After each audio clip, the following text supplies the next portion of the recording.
Summon Sign is brought to you by you. If you want to learn how to support our show, go to patreon.com/laststandmedia.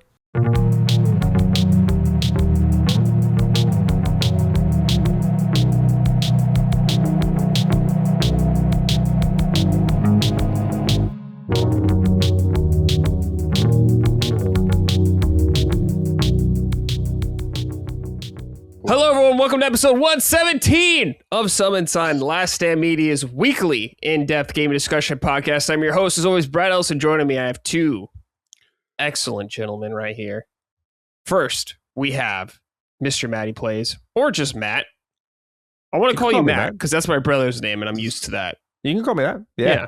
I always say Matt is the, we're friends. Yeah. You know? But it's like, here we got Matt. I feel like there's always like... two names at least, Mr. Matty. It's what we're used to, but I don't mind. Call me Matt. We're friends, Brad. I'd like to work on that. Yeah, it'll take a little adjusting because Matty's my professional name. Yeah, which is like it's the opposite. Yeah. Anyone who calls me Matthew though is like dead to me. I'm just like Locke will call it to me as a joke. I've noticed Locke will sometimes be like Matthew, but like that's the thing. It's parental. My mom can call me Matthew. My dad. That's definitely. I don't really call my brother Matthew either. Yeah, right. It's just a name that you use to assert order. You don't call someone Matthew casually. Yeah. Matthew, can you please help me? It's like, it just doesn't work that way. Anyway, great to be here, Brad. Your intro woke me up. I'm ready. Good. Yeah. I was actually going to get a little more wild with it, but I decided not to. Oh, punching up is sometimes a little more extreme. My intro's there. Sure. I just make random sounds before I start and make Micah laugh every time. But I'm just waking up to, I have coffee here though, so I'll get more nuts throughout the show, which will be good. Whoa. Also, we have redacted first name, Mr. Lockmort here. We know it though. Me and Matty know the first name. Indeed. You do. But it's a secret. Can't believe he's called Doug. It's crazy. Oh. Doug would be such a cool name for him. I knew one guy with the last name Douglas we called Doug growing up. It's not a very common name. I don't think it even exists here, that name. I don't know anyone. I only know it from the cartoon. Yeah. When I was a kid. It's the only like actual Doug person I knew. Yeah. Well, also, somebody leaked my name on stream the other day. One of my IRL friends, your real art, dude, joined my stream for the first time. I was like, "Oh, it's nice to see," and he immediately said my real name. It's like, I told you not to do that. Oh, Gustav, good to see you. Texted me, ha ha ha ha. Like, get doxxed, dude. Get rolled. But good to see you. Good to see you, Brad. Hello, Matthew. Good to see you too. Very nice to see you both. Very excited to talk about this great game. Yes, we have some big games to talk about today. By big games, I mean one big game, at least the newest big game. But first of all, Locke, how are you? How are you feeling? Oh, good, good, decent. Yeah, I'm happy you're so upbeat. Always makes me happy when other people are upbeat. Makes me happy too. But other than that, good. The sun is out. I'm sitting inside. It's good. I'm happy. Yeah, you're in your spot. You're feeling good. I saw Ellie back there a little bit. How's she doing? Ellie's here. She's okay. She's okay. She's okay. It's always springtime. She has allergies, so in the springtime it always gets a little bit iffy with her. But she's okay. She's okay. She's waking you up, going meow meow meow. Oh, every day. Always does that. She was sleeping the entire day, so she'll be around here the entire time we're recording. I think she pops in every now and then. Yeah. Matty, how are your pups? I know you have like what, 2 dogs? Yeah, 2 dogs. They're good. So they're both very needy in their own particular ways. So Rufus, he just manages to hit this guilty part of me that even when I give him like constant attention and play with him a lot, I realize he's just a very greedy dog. Like it's what I've come to understand. Rufus is incredibly greedy, and he learned this from Forrest, because for Forrest it's never enough. Forrest is very anxious, like he gets separation anxiety like crazy. So holding him constantly, petting him constantly. If you don't, he's like, oh. So therefore, Rufus is looking at him. He's like, yo, that works. I'm gonna do that. So yesterday, I'm doing some writing. I'm at my dinner table and I'm going along, doing my thing. He comes over, he whines at me. I'm like, okay, I don't want to neglect my dog. So you know what? I'm going to go play with him for a little bit. So we play fetch and we run around the house and stuff. And I'm like, okay, cool. Like he's a high energy dog. He does nothing at like 50%. Everything's 100%. So he gets tired quickly. So it's like, okay, like we went hard. All right. He goes and lays down. Hour or two goes by. He gets up. He starts whining at me again. I'm like, okay, maybe he's got to go outside. Take him outside. Whines at me again. I'm like, maybe he's got to eat. So I feed him. He's a very talkative dog. Feed him. He's like, I'm like, okay, dude. Like that. I said, I'm like, that's enough. I was like, you got everything you need. Hour goes by. Play with him again. I'm like, dude, you are a full-time job. But I love him dearly. So yeah, that's dogs, man. I wouldn't have it any other way. But no, they're doing great. They've been doing great. We over the last weekend we installed a new carpet in our house. Oh, so yeah, for them they have extra traction to run around the house now. So that's fun. Nice. We got like a nice big area rug.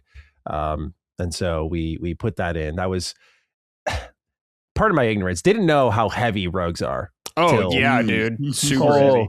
Holy shit, dude. Like we had to roll one up. The one that we originally had, we rolled up and got out, no problem. But this one that we had was like a giant worm. It was just like hanging over my shoulder. It was slacking enough. It was just like I felt all the weight. Pain in the ass getting upstairs. Had to move all the furniture off into like our dining room, then lay out the carpet, vacuum. It was a whole task. But yeah, that was good for the dogs. Now they get to run around and play more. With extra traction. No hardwood floors. No, we have a lot of hardwood floors, but that's how my dogs are. Yeah, how I'm doing in good. Has it heated up over there yet? A little bit. Okay. A little bit. It's not been those 3-ish days we had where it was like 60, 70, sunny, like springtime weather. It was perfect. And I was actually like outside every one of those days. Could not get enough sunlight. We have not had that since. In fact, right now, it's raining. It's been raining like 3 days in a row. It's cool. Wow. Nice. Just super. Yeah, I know, right? But the thing is now with the weather changes, my body always reacts to that. I get allergies. My eyes these last 2 days, bro, are so itchy. Yeah. Itchy. Yeah. My allergies, like usually my nose, or I like cough more. I feel like if my allergies are bothering me. Yeah. But it's the throat or the eyes. Yeah. How come you don't have any pets? Because you don't have a dog. I don't have any right now. I've had many dogs growing up though. Oh, cool. Hell yeah. Just not. I don't know. I've thought about getting a dog again. I just haven't really taken the big leap because it is a lot of responsibility, as both of you know. But I do want a dog again. I liked having dogs. They're awesome. Hell yeah. Yeah. But they're the best. They make your life so much better. Yeah. I love dogs. Fucking expensive. Those dicks. Yeah. Especially early on with all the shots they got to get and everything. Yeah, it can be expensive. It's a little cheaper if you adopt and it's better. Yeah. You could think about it that way. We adopted Rufus. Yeah. I'm not against adoption at all. It's just like, do I want to deal with a dog right now? All that comes with it. And I'm like, it does limit your freedom. Laylee and I are only just now, like, we found a good dog sitter because we haven't been able to travel much because my parents are much older than hers. And so it's like, we can't really drop. Rufus is like the high energy, like you need someone who's not older to handle him because he'll just barrel you over kind of dog. Like he's a great dog, but just, he's got that tendency. So we haven't been able to travel as much, or we've had to do it strategically. Or like someone's got to take a big sacrifice. So finally we found a place where we can like comfortably let him stay. And so we're trying to travel more, but yeah, it's like a huge responsibility. Like you're a parent at that point. Yeah, I don't need kids. I got 2 dogs, dude. That's the millennial way right there. That's what the millennials are, dude. True. Yeah. Kids suck, dude. I'm sorry. I got an older brother and a mom who were like teachers. Like I hear enough stories where I'm like, dude, these parents are fucking awful, and I would hate my job if I were either of these 2 people in my life. So, I think it's working with kids that aren't your own is probably a lot different. I think when you got kids though, it's probably like, you're gonna love them. You'd be turn around probably be like, wow, I fucking love these kids. These guys rule. Like it's like having a cool dog that learns to talk slowly, Matty. Like you can teach it video games. Yeah, no, I mean, I don't know. We like, I've talked about kids in the past, but it's just one of those things, at least right now in our lives, both my wife and I are like, never, you know, especially like we're too picky. Like, I would want a daughter. That's what I want. Oh, okay. Yeah. I'd like to be a girl dad. Protective father. Yes. Yeah, sure. Yeah, sure. I'd be Kiryu. Yeah, with Haruka. Yeah, exactly. But I know to be in, like to get to that actual level, you got to love no matter what, right? Yeah. It's like I can't have that kind of preference or pickiness, can I? So I got to grow up a little bit more. Maybe one day. But right now, dog's got my hands full. Yeah, sure. I want to travel, see the world. Got a lot of boxes to tick before some annoying brat comes into my life and starts taking everything away from me. Yeah. And asking me for money. Yeah. It's important to have the kids when you're ready for the kids. So you're also still young. You still have time. Yeah. You're not old like us. Like right. You still have a future. You still have hope. Yeah. I can't let it's the weight of like I can't let the bloodline end with me, or I could. Oh, dude. My brother has a son, so me and him are like nice. That's I'm hoping. My brother's my stepbrother, so that's also the other part. It's like does he really get the job done? Yeah, or does it end with me? Like I think about how the lineage goes. Oh, it's complicated. Yeah. That's a tough one. Yeah, that is tough. The familial pressure is there. Never know. Yeah. Shout out to all you parents out there listening. Yeah. You guys rule. Thank you. Yes. Yeah. We appreciate it. Hey, if you want to support us, go to patreon.com/laststandmedia. You can get early ad-free access to all of our shows, including Defining Duke, which Matty is the host of, our Xbox podcast. Really fun show. Always check it out. Good conversations with him and Cog. Check that shit out. I listen to it occasionally, and I do enjoy the show. Very thoughtful conversations, I should say, on that show. Yeah, we try. It's good. We try. Well done there. Thank you. If you want some merch, go to laststandmedia.store. Micah will send you merch from the Moriarty household. So if you want to get some stuff, head on over there. Locke, do you have any LSM merch? I was thinking we need to get you some merch. I do. I bought like one shirt a couple of years ago. When you were a civilian? When I was still a civilian, yeah. And when I still had money to spend. And it cost me like $80 for one shirt to ship it over here. And then I said never again. So I bought one shirt, one sticker. And what shirt is it? The Reagan Moriarty presidential. Oh, the presidential one? That's a good one, yeah. Shirt. And one sticker, but never again. What's the sticker? Is it the Matty The same one? thing. Like no. Reagan Moriarty. Damn, I bought it like years ago, like 3 years ago, something like that. But it was so expensive. Not that the merch is expensive. The merch is not expensive. If you're in I know. US, it's just you're international. But if you're in Europe or in Belgium, no way, no, never again. Yeah, I can't wear it too because the sizes are all different, of course. So it's way too big for me. So. Are European sizes different? Oh yeah. We our sizes are way smaller than your sizes. Oh really? Interesting. Yeah. Way smaller. We're big here in America. Yeah. We got a lot of big boys. That's for sure. But it's great. Right. It's great. I use it as like a pillow cover. Not when really? I'm asleep. So not when I'm asleep. That's creepy. But like on the couch. You're cuddling your little Moriarty ray gun pillow. That's super fucking funny. All right, boys. Let's talk about Crimson Desert, the talk of the town, the belle of the ball right now. A lot of conversation going around about this game. Lots of discourse as expected. Well, I don't know. I guess it's expected nowadays because everyone complains about everything, or it's always extremes on both sides, I feel like, in a lot of ways. Yeah. But of course, there's reasonable people out there and takes and all that kind of stuff. Matty, you've done some videos on this that you've done on your channel that people can check out as well. But Lockmort, we're going to start with you because I know what you think about this game. You and me have been talking about it a lot. Mm-hmm. You've been playing a lot of it. Yes. You're having a great time. So why don't you just kind of give me some of your high-level thoughts about the game? Well, I'm 25 hours in, which is still, I mean, that's a lot in like 3 days, I think. But that's still like nothing compared to how big the game is, right? Right. I was talking about this with Matty too. There's been no other game since Skyrim that has given me this sense of exploration and discovery and adventure and wonder. For a lot of people, I assume for you too, Brad, and maybe for you too, Matty, Elden Ring was that game? Elden Ring was the closest. Yeah, both the Zelda games, Or Breath of the Wild, there we go, Tears of the Kingdom. But those games didn't work for me. I mean, I liked them. I thought they were Elden good. Ring didn't work for you? I thought it was good, but I prefer Dark Souls 1 over it vastly. But I get that that's like a personal issue, right?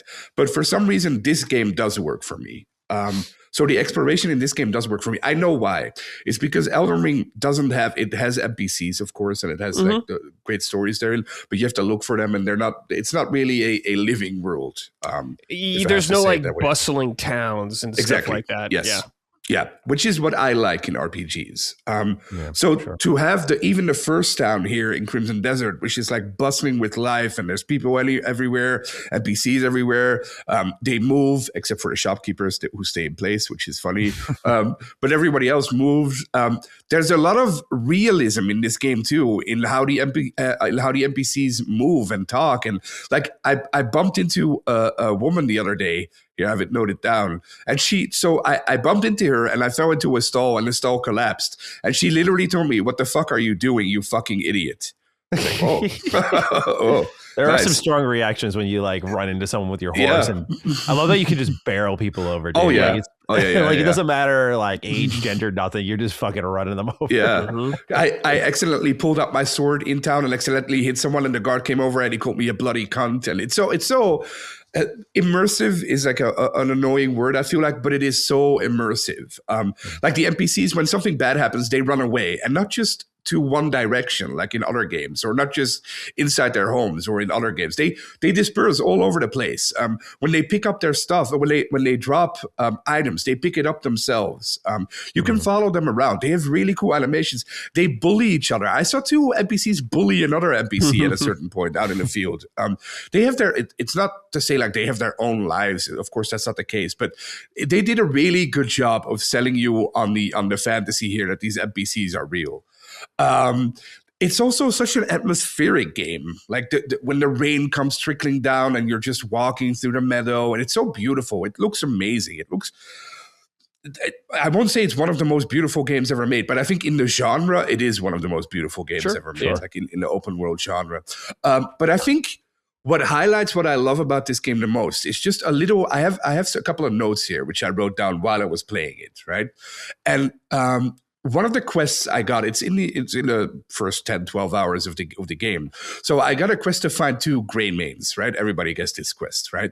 So you go to this house, and when you arrive at the house, there's bodies everywhere. So you go into the house, the blood trail takes you upstairs. You find this servant who tells you what's going on. The killer went outside, so you follow this trail outside. You go up a mountain. You fight dozens of enemies on this mountain. Very hard fights. There's like totems you have to destroy. You move up the mountain, and then you fight this boss, this really hard boss. At least I thought it was hard the first time I did it. And I died the first time I did it. And I couldn't believe it. I was like, oh shit. Because up until then, the game had been pretty easy to me. So I died. So I reloaded just before the boss fight. And I figured, okay, well, I'll just have to explore a little before I take on this boss. So I jumped off the cliff next to the boss. I landed in a little alcove. In the distance, I saw a pirate ship. So I swam across. I scaled down a mountain. I found this cave with goat statues, really weird. Then I swam across. I almost died because my stamina was low. I found a bunch of shipwrecked pirates. I killed them. They had this huge treasure under a sunken ship there, where I found this fish helmet that made me immune to daze. At that point, I pulled up my sword. The light reflected on my sword. I saw an artifact in the distance, so I figured, okay, let's go get that artifact. I swam back, scaled up the mountain again, came upon a fishing village, sold the pirate treasure, scaled back down the forest hill. I slid down the hill, and that gave me also an artifact, because the artifacts give you like little challenges, and one of the challenges was to slide for 50 meters. I spotted old ruins in the forest, so I got to the ruins. I saw this little gate that was locked, but there were vines next to the gate, so I put them on fire. It exposed another puzzle. I did the puzzle. The gate opened. I got a chest, new gauntlets. Then I saw in the distance floating flower pots floating around, so I shot one down. I got tasered by some kids who abducted me to some town, and then I stopped playing. And all of that was in 2 hours. I love this game so much. because it's filled with unexpected moments and adventure, and anything can happen. I love that in games. When I play Skyrim now, or when I play Fallout or Elden Ring or anything, I know what's going to happen. Everybody knows what's going to happen. Those games are awesome, but those games don't surprise you anymore because you know what the engine can do. You know what's around every corner. There can be cool boss fights, or there can be cool NPCs or cool little stories, but that's about it. In this game, I feel like at this point, anything can happen. There can be a huge dragon. I don't know. Can be a huge dragon swooping up from the sky. Wizard kids can apparently taser you and abduct you to a little town. It's fantastic. Every time I play this game, in the 25 hours that I've put into this game, every time I come out of it like, oh, that was so cool. I've never experienced that anywhere else. House of Healing, like you have to sneak into this asylum, or you can buy your way in. There's different ways to tackle quests.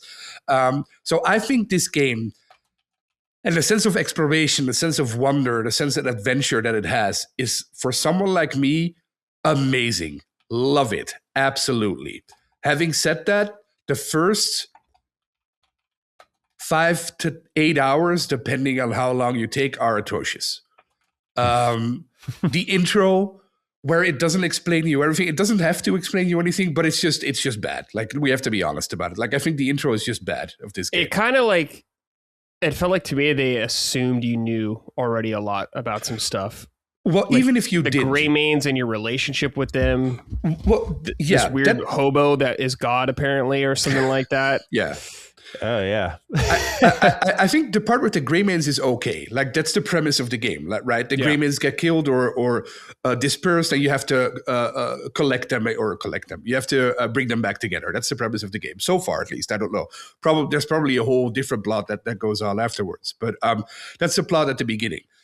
What I had a problem with is that your throat gets slit, you get thrown into the river, and then you wake up in like mechanical heaven. Yeah. And then you get sent back to Earth. But Cliff, the main protagonist, doesn't mention it at all. He's just sitting there and on the edge of the river like, yes, that happened. Yeah, he's not like, what the fuck? Or like, yeah. It doesn't like, it hasn't explored it at all yet. Yeah. Or he hasn't questioned it at all. It's very bizarre. Exactly. It's a failure of reaction. It's like, it just, everything happens. There's no reaction. Yeah. It's just action. That's it. Mm-hmm. Yeah. Which is fine for an MMO, but this is not an MMO. Yeah, so, right. Well, I mean, people want to say it is, but I don't think it is. So that's my one problem with this game so far, is the first 5 to 8 hours will scare you off, and it did for a lot of people. Yeah. But if you press through and if you get past those 5 to 8 hours, and I know that's a silly thing to say, right? Because any game 5 to 6 hours is way too long. But in a game that's 300 hours long, maybe it's a little bit excusable, I feel like. If the game was 20 hours long, it's inexcusable, of course. If the game is 50 hours long, it's inexcusable. But in a 200-hour game, it's not good, but you can get past it if you want to. Which is, of course, what I did. Because I'll be honest, for the first 5 to 8 hours, I thought this game was good. I mean, I had a fun time, but I didn't think it was great. And now that I'm 20 hours in, or 25 hours in, I think this game is fantastic. Of course, there's a lot of issues. There's a lot of little quality of life improvements that it needs. There's a lot of stuff they can still enhance it with. But I think, I'm having such a great time. And I can't remember when the last time was when I put 25 hours into a game 2 days into launch or 3 days into launch. I remember when Kingdom Come Deliverance 2 released last year, which is also a fantastic game.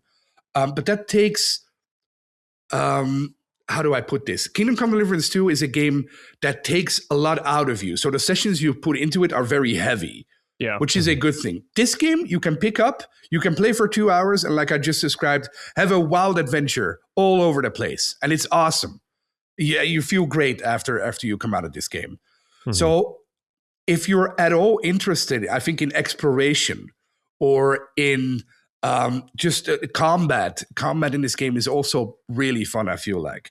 Or even in story, because I have to say the story does pick up after those first 5 to 8 hours. It's not great. It's not The Witcher 3 in terms of story or Red Dead Redemption 2, but it does pick up. Once you gather some of the Greymanes and you get to know them a little and you get to know their personalities, I think it does pick up. Cliff remains a little bit of a gruff grandpa, but maybe that's the point. I don't know. Maybe that's the point of him. Like, he doesn't say much. Maybe that's just his personality. I don't know. It's too early to tell. I'm very, very curious to see if they can nail the story parts later on. Like, I've heard from people that chapter 5 or 9 and 12, whatever, get way better in the terms of story. So I'm very excited to get there. I'm very excited to see where that goes. But yeah, 25 hours in, the game is all I can think about. Like, today I was working, I was doing stuff for Matty or for Colin, and I kept thinking like, oh, I want to play. Oh, Summon Sign later on. Okay, after Summon Sign I can play more. It's such a good game. It's such I love it. I love it. But sure, what are you guessing? Matty, let's start with you. What do you think? I have less hours than Locke. I'm at like 15. I probably would have had more this weekend. It kind of worked out though, because I had a lot more friction. I'm one of the people who would, like, I wouldn't say I was put off, but like it slowed me down. Like, it felt like I kind of started stepping through concrete a bit as it was drying, because I was just like, okay, I like a lot of what's here. This is like a Matty game. I haven't played any open world games in a while deliberately for this one, and it's already fatiguing me a bit, not because of like its scale or its scope. I'm ready to put those hours in, but because there is so much friction, and all of that friction doesn't feel fulfilling right now because I don't have like characters or a world, a universe, lore, the types of things that get you through that stuff. I think of a FromSoft game where obviously the friction is the intent, right? It's the design of those games where these bosses beat the hell out of you and they teach you lessons and you learn and you get better. And so that's like part of the design, but also what's holding me there is like, I find their universe is very captivating, very interesting. And I'm not someone, by the way, who like watches the Vadi videos and reads the item descriptions. Sure. Like, I'm a surface level Souls fan in that regard. I've always been that way because I don't believe in that form of storytelling and I don't want to go all the way to that length. But I like what's there. The flavor is there enough to keep me engaged. And they're some of my favorite games. With Crimson Desert, it's funny because as we're talking now, a lot of this has been ironed out so quickly. But for me, it was I'm one of those people who was like, yeah, the controls, like, I like the combat controls. I like that there's tech and wild button inputs, like press Y and B at the same time, or hold LB and then press this button combination. A lot of people have kind of like raised their eyebrow at that. I love that this game does not have Assassin's Creed lock on, hold your left trigger. Yeah. Hey, X, Y, B are your 4 abilities. And when it's, hold RT and A, X, Y, B are your other suite of abilities, and do your finisher and you're done. I like that there's like genuine, almost fighting game inputs to accomplish stuff in this game that challenges your skill level, that provides a level of like technical depth. So my control complaints never came down to combat.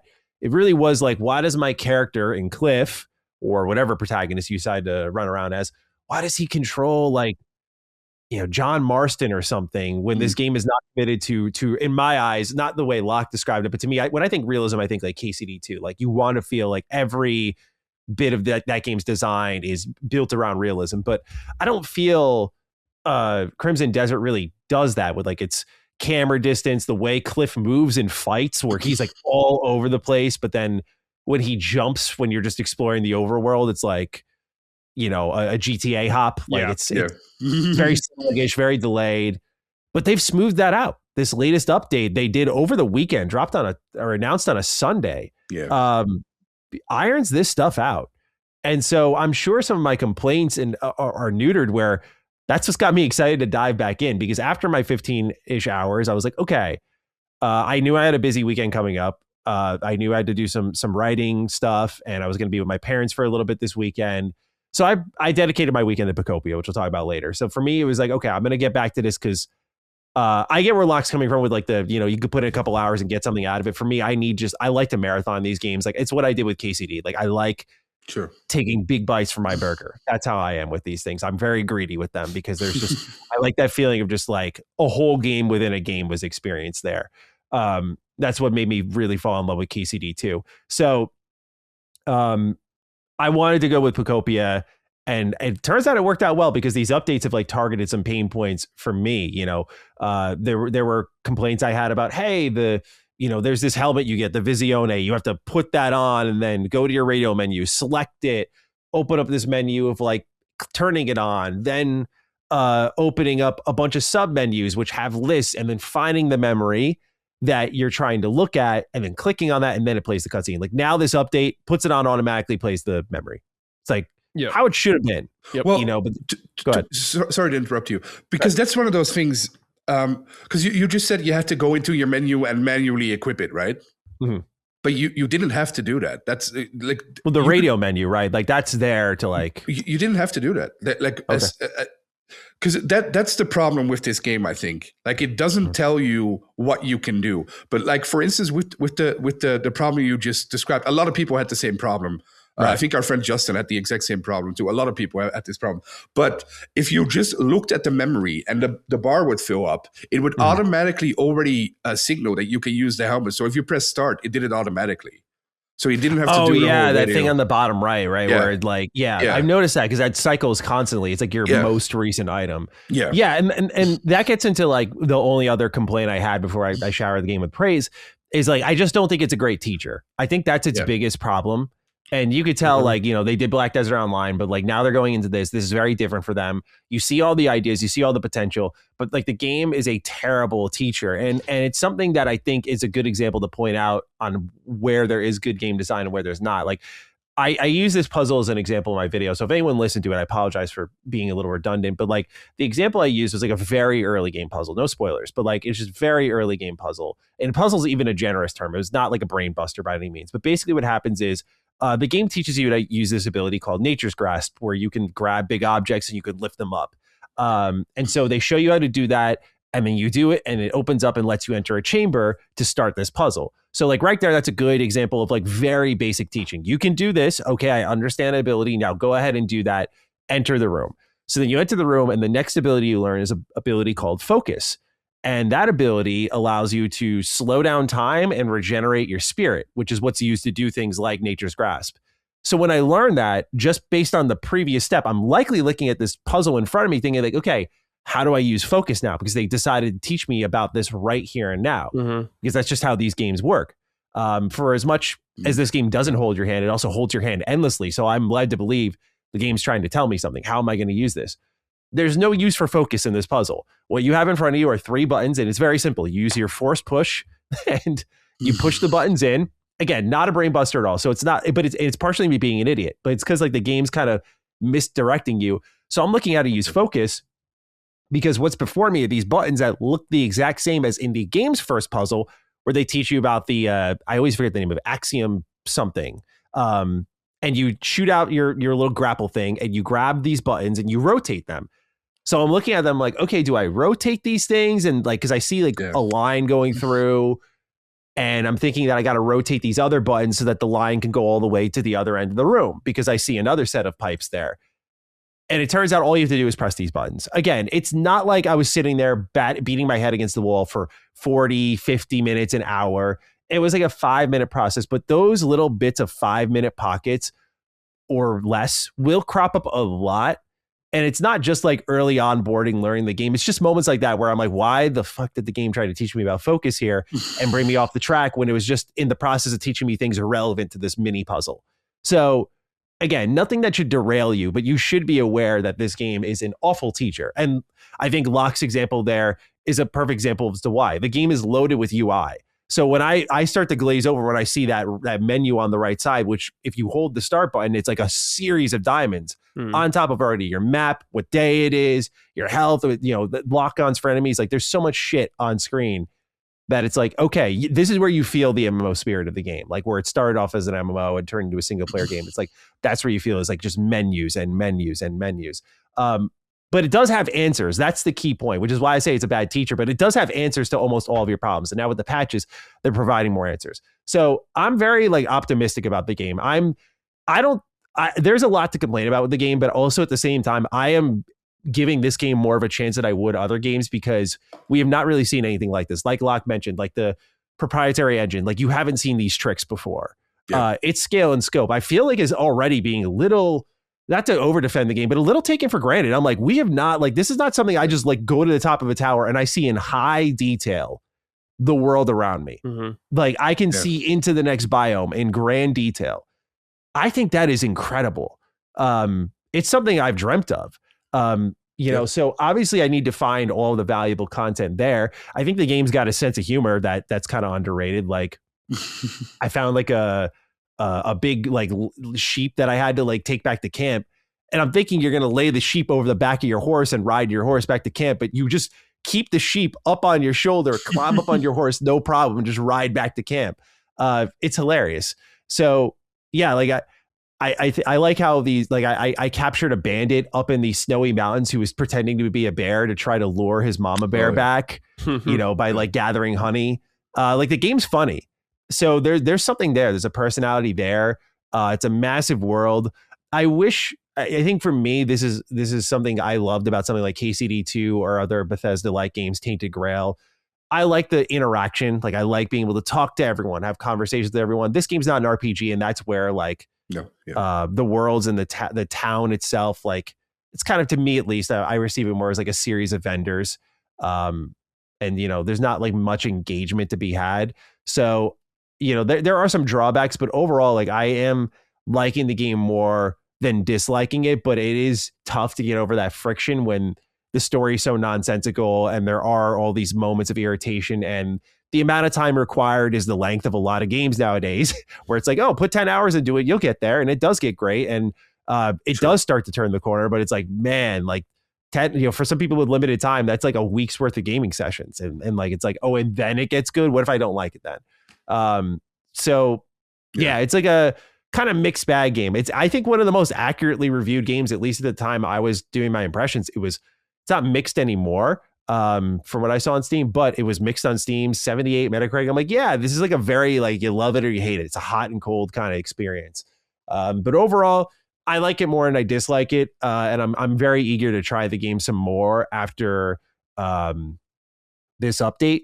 Because for me, the big thing were like the controls, the delayed input, the feel of the game. And then like they even added new fast travel points, which I don't need like a Starfield level of constant fast travel. But I did feel the game sort of suppressed the exploration early on because it was like a challenge to get fast travel unlocked. And then when you finally get it unlocked, it's like, okay, there's a limited amount of it. So when you kind of like venture out to certain parts of the world, if I like went into an area of the game that was maybe a little bit like under leveled for in my gear, that's fine. Kick me out of there. But now I've just rode like 2,000 meters or miles or whatever to go all the way to this corner of the world, only to be rejected and be told like, okay, well, now you can't just fast travel back, upgrade your gear and do more current level stuff. You have to ride all the way back. So not that was like a consistent issue, but like it's to add more of that so that you can get around this massive world a little quicker, I think is a good thing. So yeah, like they have, like I said, they have great answers for all my problems. So it's just about time and seeing how much it makes it all worth it. So I've been liking it.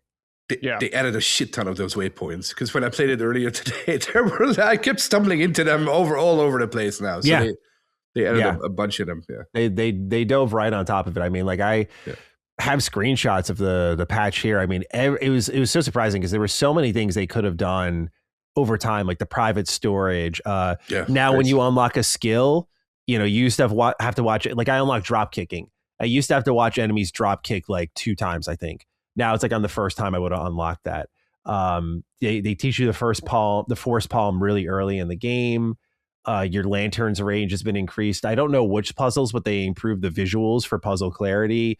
Your health restoration is higher with certain food items. They reduced the health and attack of specific enemies and bosses. Your consumption of stamina is lower for blocking attacks. Like every pain point I had was like on this list, where I imagine by a week from now, I'll have a glowing opinion of this game because they really did just fucking attack every problem I had with the game instantly. I was like, okay. And it runs great. I have a really strong rig, but like this thing was like a beast, dude. Runs so well on my PC. So it's been fun to like get some real, like really squeeze the power out of that and just see how well it runs, high, like 4K resolution, like awesome, really awesome. Yeah. Like you guys, I enjoy the game quite a bit. And I agree with you. It has a lot of problems, though, as well. Matty, you're right. The game is really bad at teaching you mechanics and how things work in the world. Like, I think of, like, Breath of the Wild or Tears of the Kingdom a lot when I play this game, and how much more intuitive a lot of that design is and teaching you, like, puzzles and just how things work. You could do a lot more in Crimson Desert, in some ways. Like you guys talking about the combat stuff you can do. There's a fuck ton of shit you can do in combat. That's why there's so many weird inputs, because there has to be, because there's just so much you can do in the game. Yeah.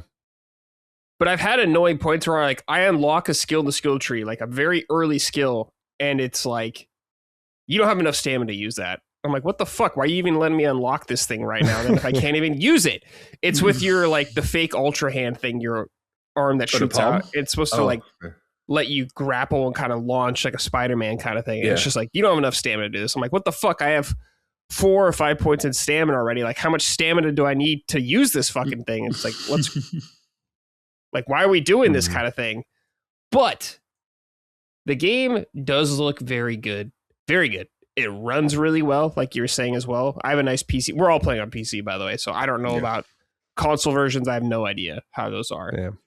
But as a PC game, it definitely feels like one of those kind of showpiece games that you get every so often, where you're like, damn, this is like why I'm playing on PC kind of experience right now. So I'm really happy about that. I love Elden Ring's world. I love Breath of the Wild, Tears of the Kingdom, like those worlds, exploring it. So of course I like a lot of this in the world too, like discovering things like you guys said. I haven't run into any puzzles where I was like, that was cool. There hasn't been anything like that for me yet, though. I haven't seen anything like that. Like I found a thing where it's like, the coolest thing I saw was like, hey, here's this room you go into, and there's 3 X's on this map world, and you have to find where it is in the actual world. I'm like, that's cool. I like that. But any of the puzzles I've done yet, I'm not like, that was sick. There hasn't been anything like that yet. So I don't know. Maybe that'll change. This game seems like it's fucking 300 hours. So maybe, like, I want to stress how big this world is actually. Like when you're in this world and you look at the map, it's insanely massive and very dense with a lot of things in the game. A lot. And even more now with probably all the waypoints they added in there for you to explore. It's crazy how massive this world is. Yeah. And like, I just kind of went off one area, like went far east, pretty far east, like further than I've been. And it's like, I found this really big town I can't even go into yet because everyone's trying to kill me when I go in there. It seems like an enemy faction camp or something like that. There's like a huge circus thing, Circus 10. There's like all these quests for that. And I'm like, this is really cool. Like weird, unexpected stuff like that is good. And I love to see that kind of thing. But I think the game just has like a lot of little flaws, like you're saying. Control wise, they are patching it. They did make the jump feel better. The jump did feel awful before. I was like kind of baffled about how bad it felt for a game where you can run and do all this crazy shit, like just basic jump actions felt bad. They did make jumping feel better. The controls still need to work, and they are working on that. Like they addressed some keyboard and mouse stuff, which is good, but they still need to adjust a lot of controller support thing. And Cliff does feel like Arthur Morgan, and I don't know if he should necessarily right now, but we'll see. They seem to be working on a lot of that kind of stuff. It's a weird game where I can't recommend to everyone, but it is a really fascinating game that I'm enjoying a lot. And it's a game I want to recommend to people, but I can understand a lot of people get kind of bouncing off it. Like you guys have stated, the intro of the game is bad compared to the rest of the game.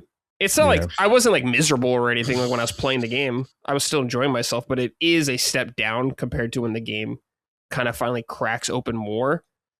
But I'm still confused about like certain things, like letting me unlock certain skills that don't really seem to do anything like that. It seems like there seems to be some prerequisites I don't really understand, I guess, to unlocking things, because as you guys said, the game does a very bad job of explaining a lot of that to you. But isn't that fun? To me, that's part of the fun. It's like discovering, like, oh, this works. It's not discovering a hidden area or something like that. It's just like, here's this thing in your skill book. And then it's just like, oh, you learn the skill, but you just can't actually learn it or use it. Or it's just like, it won't let you learn it. You don't know why. I'm like, okay, like there's like elements in the game you can get, like specific elements, and it's in your skill tree. And it's like early on in like the red skill tree. So I'm like trying to unlock it. It's like, okay, you can't unlock this yet. I'm like, okay, maybe I'll get this later in the story. But it's like letting me fill up the thing, how you like unlock a skill. Then when it fills up all the way, it's just like, actually, no. I'm like, just have it grayed out or something, like where I can't even do that step to unlock it. That's the thing with the game. Like the helmet you were saying earlier. you could hold the starter options button, whatever, put on the helmet, but you shouldn't need to. To me, it's like when you play Dark Souls or Elden Ring, you don't sit at the bonfire, then have to push a button to light up the bonfire. It just does it automatically because it fucking knows that's what you're going to do. That's what I'm saying. It's like you need to take away some of these like additional steps, these extra button prompts that don't need to be there. And I don't know why there's some of that there. But that's my problem with the game, is just a bunch of little things that they could probably patch over time. They are patching stuff. Hopefully this cadence continues of the speed they're doing, because it's pretty insane. But I do like the game a lot. I think it's really fun. There's tons to see, tons to explore. I am looking forward to seeing what I run into. I think the camera is kind of bad, and sometimes, like I was talking about this lock, like how the camera, like it puts your character very far at the bottom left of the screen often, where I'm like, I can't see everything that's going on there, or it's like a very weird camera perspective. Like it doesn't know where to go yet. So that's my thing with this game. It just has like a lot of little flaws that I think need to be fixed, and hopefully will. But tons of great discovery, lots of variety. There's crazy shit you can do in the combat later on. So I love all that kind of stuff. And that's also only one character, because there are three of them. Yeah, have you there's guys three played characters. As the other ones yet? I only have one so far. It's like a girl same. you unlock. Yeah, the girl. Yeah. Yeah, I mean, I don't know anything about her, really. The game doesn't really explain She a definitely lot. wasn't introduced as like, oh, here's your playable like co-main or anything like that. It was, that's another thing. Like I we talked about this privately, so don't get angry with me. But I feel like there's a lot of context in the codex, like in the knowledge thing too. Like the knowledge thing explains who she is. It also explains who you're working for, who the Marquise is, who the Duke is. Like the history of the country is very interesting. Like there was a war between these two countries, and they deposed the king, made him the Duke, and the Duke has the Count, and all the other ones working for him now. And that's, you can kind of see like that. I think at least that's what's going to happen, is that every region has like their major story that comes into play and then factors into your personal story. I think that's completely fine. Free Baja. Yeah, sure, yeah. But if you but if you don't engage with that, then it's not going to connect. I feel like. I think that's fine for additional context, but introducing this character that becomes your second playable character, and so far have not done it at all decent job of explaining to me who they are, or why should I even care about them, or why they're even so important. Right now, I'm like, why are you even a playable character to me right now? Why should I even give a fuck about you? I don't want to have to go through a manual and read a bunch of shit to find out why. Like, the game should tell me that when there is so much conversation in the game already. There's tons of dialogue in this game. But isn't that the fun part in discovering why? I don't need to know that right now. I want to know that in 10 hours when I'm playing as her. I don't need to know. The game takes time to explain stuff, but it doesn't explain the most important things it should be teaching you. I don't want to know who she is. I want it to be a mystery. I think that's a cool thing. I'm not saying, Locke, I need her whole life story right now. I'm asking the game to give me a slight reason why should I even care about this character when they're with me. Just anything. Not just also what they give you is, hey, set up a camp with her. And it's like, okay, that's it. They do tell you who she is, but it's one sentence, and I know, I get it, but I think that is cool. Personally. But she doesn't even interact with Cliff. Like they don't interact with each other like they're party members or anything like that. I look at it this way: no, that doesn't happen in like the 8 or the 20 hours that we've played out of the 200 hours. But maybe that doesn't. I think that's too soon to judge about that, because maybe. That does come into play majorly. I don't know. Maybe it doesn't, right? But maybe it does. And I think that when you give an introduction for a character and you want the player to somewhat resonate with them or anything like that, or understand where they're coming from, have any sort of perspective, you need to at least try somewhat. Like they don't even do it with Cliff really at all either. And he's like the main fucking character of the game. It's just a problem with the game right now. Maybe that's like 200 hours in, but it's like, come on, man. Come on, you gotta do a little better on that storytelling chops there. I'm not asking for a lot. I'm asking like the bare minimum here. Sure. Okay, sure. If you're looking for like a narrative-driven reason to play, then yeah, sure. But this is a narrative-driven game. It does a lot with narrative. It tries to. It tries to, yeah, but I don't agree. I think it's all about exploration and adventure. That's what stands out about the game. But I'm saying the game does try to tell a narrative. It has a lot of dialogue and voice acting in the game. Yeah. But just doesn't do a good job at That's it right why now. I find the conversation around the game so weird, because there's like a few things, like people were like, the story doesn't matter, it's barely there, and this game doesn't hold your hand. And I'm like, all of those are untrue. Like, they're just completely untrue. The story's in your face and you can get out of it, but the story is 1,000% there. More than like, I call Skyrim like an out of your way story. Like Skyrim, you can just fuck off after the first like hour. Mm-hmm. I feel like you could with this game, but it's definitely like cutscene heavy and like lots of presentation put into it where it kind of calls your attention. And then at least right now, my definition of the story has been aggressively mid, where it was almost like I 180'd on the whole conversation about the fast forward mechanic. I was like, I don't know why the fuck you guys would do this. This is like an admittance that this story is terrible. And then I started playing it after 15 hours. I'm like, I get it. All right. Like, you know, this is just like kind of here. The lack of hand holding is another one where I'm like, that's just wrong. Like, this game is constantly telling you what to do. Like, there's just like an icon on the map. There's tooltips now. And then there's also like text on the bottom is like, hold on to the center button and press with your force push. Locke, I know you're dying on the inside. Go ahead.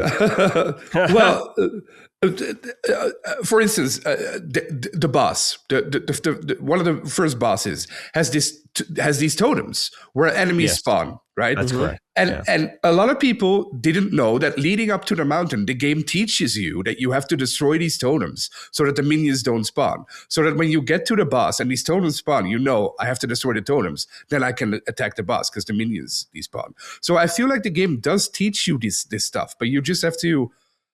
It doesn't put a text on screen like now destroy the totems, but it's just intuitive that you know you There's have to destroy the stuff like totems. that. Yeah, there is. There's some stuff that works. I think like it's inconsistent. That's my point. Is it's inconsistent. It's like the game doesn't beckon me. I'd say like 70% of the time to look for those types of things. Not to defend myself, because I am one of those people who fucked up the Reed Devil boss fight. Like, the game doesn't beckon you because it's normally telling you what to do, and like I'm like, all right, sure. So press this, do this, whatever. But then there are these moments where they're like, why don't we just let them off the leash? And I'm like, that's where the combat swoons, because you're just like, all right, sick. Like, I can just do whatever the fuck I want.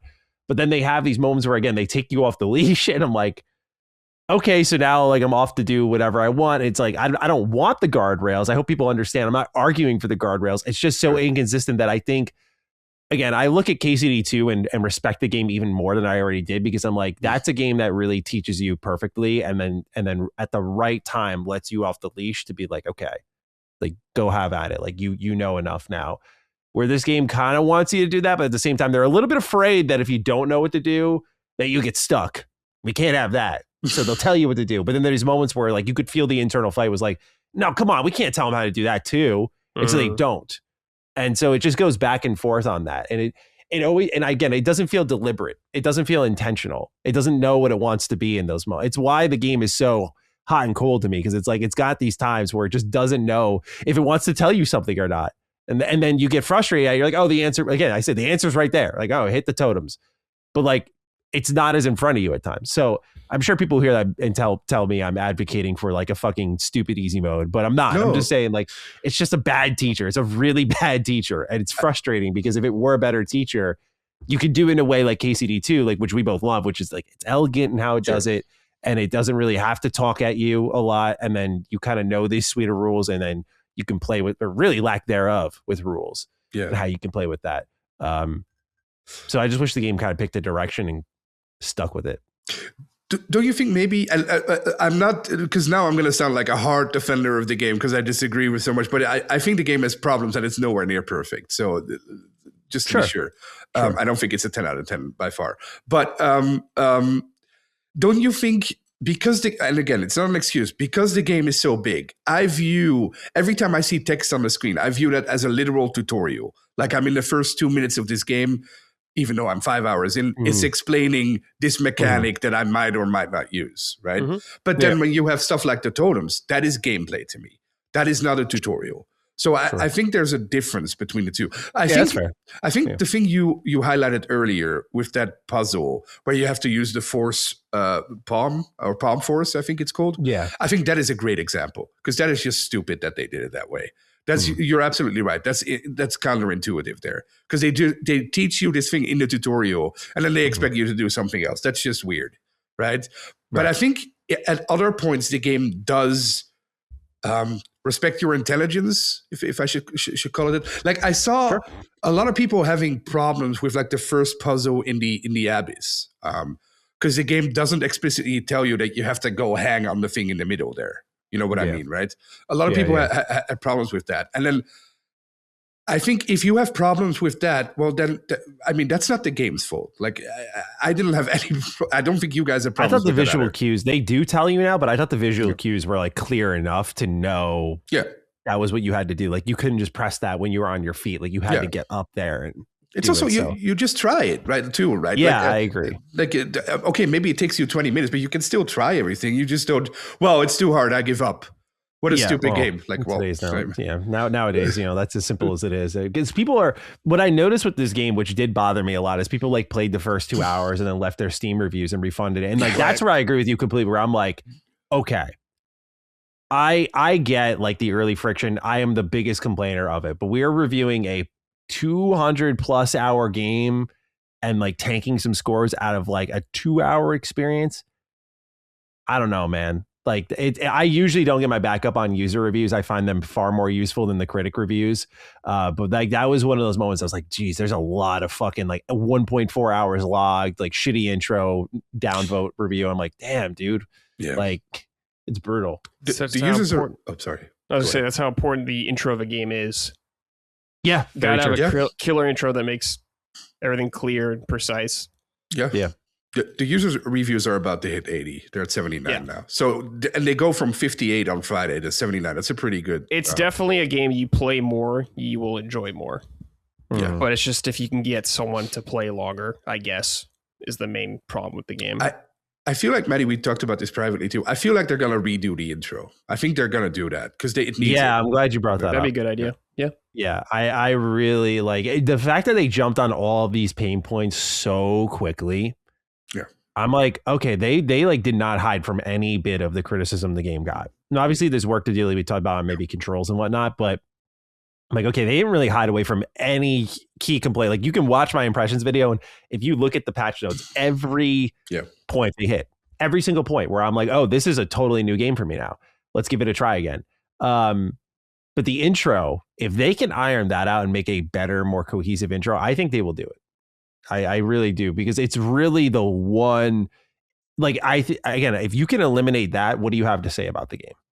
Yeah. If you smoothed out the accessibility a little bit and you make it where this intro is not ass, all you're left with is like a couple million players are like, damn, wish I got to experience it in that way. But like it brings a lot more people through the door. No doubt about that. Yeah. Let's read some write-ins. Oh, do you have something you want to say? No, I was just going to say it should start basically when you start assembling your Greymates, because that's when the story kicks off and that's when it starts. But before that, you have 8 hours of fetch quests and making people happy that you don't really know. I get why they do that. Do you think they just remove that to fix it? Not to interrupt you, but do you think they just take that out and just like he wakes up and he's like, okay, I got to set up my base and get everyone again? Like, I feel like that's what you do. Just remove it. just put text on screen. Cliff survived. He went to heaven. He went back. He's back on Earth. He has to reassemble the Greymates. Good luck. Yeah. Yeah, well, I saw people defend it, but I think there's no defending this part. Like the white wizard girl or the wizard girl tells you like, you're a good person, now go help people. It's like, well, that's not an explanation. You just go out and you're like sweeping chimneys, helping cats off of roofs. Like you become fucking Superman. It's that's what I'm saying. The game has a sense of humor. Like I thought it was funny. Yeah. But I was also like, when you go into the sewers and this girl like turns around, she's like, you are like really a great person, and like gives you a key or something. I was like, what the fuck is going on? Like, but I felt that was trying to deliberately confuse you. It's just the game gives you zero answers after that, and Cliff doesn't ask any questions. But that's the weird part too, right? Because that part is so cryptic and so weird. But when I played that, I thought like, oh, this is going to be another Dark Souls, Elden Ring situation. Mm-hmm. Not sure if I'm personally into that. But after that, it becomes like hyper realistic. It becomes like grounded with like the Goblin Merchant story and like the House of Health story, and everything else becomes like semi-grounded. So it's really weird to start it out that way, I feel like. Exactly. It just feels out of place. So that's why I'm like, I wonder if they just kind of turn that into side content, and we'll see how relevant it is later in the game. You know? That's the thing. I'm speaking with lack of knowledge. Yeah, same. Yeah. Big dumb stupid idiot wrote and said, howdy, dick lip super suckers. What the fuck? Whoa. Is that like DLSS, I guess? Crimson Desert is Eurojank, Tears of the Kingdom, made by Koreans. Primo, swimming in sevens. Keep stabbing waterfalls, boys. How do you feel about that, Locke? What do you think? I don't agree. I do agree, but I don't feel like it's swimming in sevens. To me, this game does a lot of stuff that other games just simply don't do, which is super commendable. I wish more games would do that. So I don't agree with the swimming in sevens. What else did he say? It's like Tears of the Kingdom made by... it is Eurojank, Tears of the Kingdom made by Koreans. Sure, yeah, I can agree to that, of course. That's literally what it is. I feel like that's of course, that's true. I feel like this, I don't understand why this game is being judged so harshly, is what I should say. Because it does so many cool things. It does there's a shit ton of problems, yeah, and I wouldn't give it a 10, but I would definitely, if I would never ever give this game lower than an 8. Like the stuff it does is so commendable. Like even if you look at it from like a graphics point only, like Matty said, like being able to see the way it runs beautifully. The way they come, it's such an ambitious game. I think that's very commendable. And if it was broken and it didn't work and it was, there were breakable things left and right and you couldn't run it on your console, sure, then no way give it an 8. But with the way it's, the things it does, I think, wow, that's... Yeah, it does a lot of really cool shit. A lot. But like we've said 100 times, it just needs some polish in a lot of areas. True. That's all. Definitely. Yep. Like, Definitely. I told you this earlier, but like some guys I would kill and their clothes would just disappear after I killed them. And I was like, what the fuck's happening? And like to talk to a merchant, I had to be at a very like specific angle to like actually talk to them. So I'm like, you need to clean up a lot of that kind of stuff. How do you feel about the mouse pointer? Like basically R1 is your mouse pointer. How do you feel about that? Do you like that mechanic or not really? I wish it wasn't necessary to like talk to someone as easily. I wish it was just a little more intuitive, but you know, I mean, it's not a deal breaker for me by any means. Like you get used to it. I think Red Dead kind of had some, I haven't played Red Dead since it came out, so it's been a while, but like, I remember people struggling with controls in that game too, when it first came out. Yeah. So it kind of reminds me of this in a lot of ways. Sure. But I mean, it's okay. It bothered me with like the precision jumping. Yeah. Lock more because I was like, just make the fucking jumping better. Yeah. Like, so I don't have to do this. Yeah. It seems like they're working on that. So we'll see. Yeah. Yeah. I do like how precise you can be with what you pick up because of the mouse pointer. Yeah. Like if you kind of have to be because there's so much. Sometimes stuff is so dense. You like need to be really specific what you're doing. Yeah. Really specific. Yeah. Like yeah. 30 things laying on the floor. I'm like, I need this one gold coin, please. Yes. And I like precisely aim at it. That's another thing we didn't bring up yet, but I think the crafting is also pretty cool. Like the cooking in the game so far. Sure, yeah. Where you have to find specific types of food and you have to find the recipes and stuff. That's purely MMO stuff, of course, but I like that. I think that's pretty cool. I think that's fine. Game. Yeah, I think it's cool. I wish like all these because you get a lot of papers in the game. You know what I mean? Oh yeah. Bounty posters and all that kind of stuff, which is cool. The Cliff like reads them and stuff, and you learn about it. I just wish a lot of these papers you got immediately like just went into like a menu or something like that, not in your actual inventory taking up space or whatever. Yeah, but they should disappear. They should disappear. They could fix that. Yeah. So we'll see. Do you group a lot of stuff right now? Because I group everything.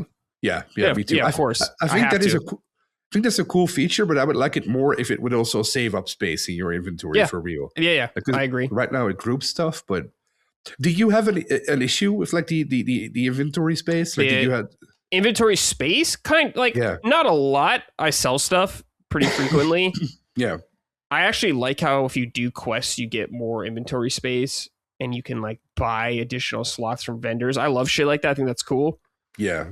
But I could see like with how much stuff there's in the game, like there's like Locke, so you're constantly running into stuff to pick up that has question marks on it. And you're like, well, I gotta fucking pick this up to see what it is, kind of thing like that.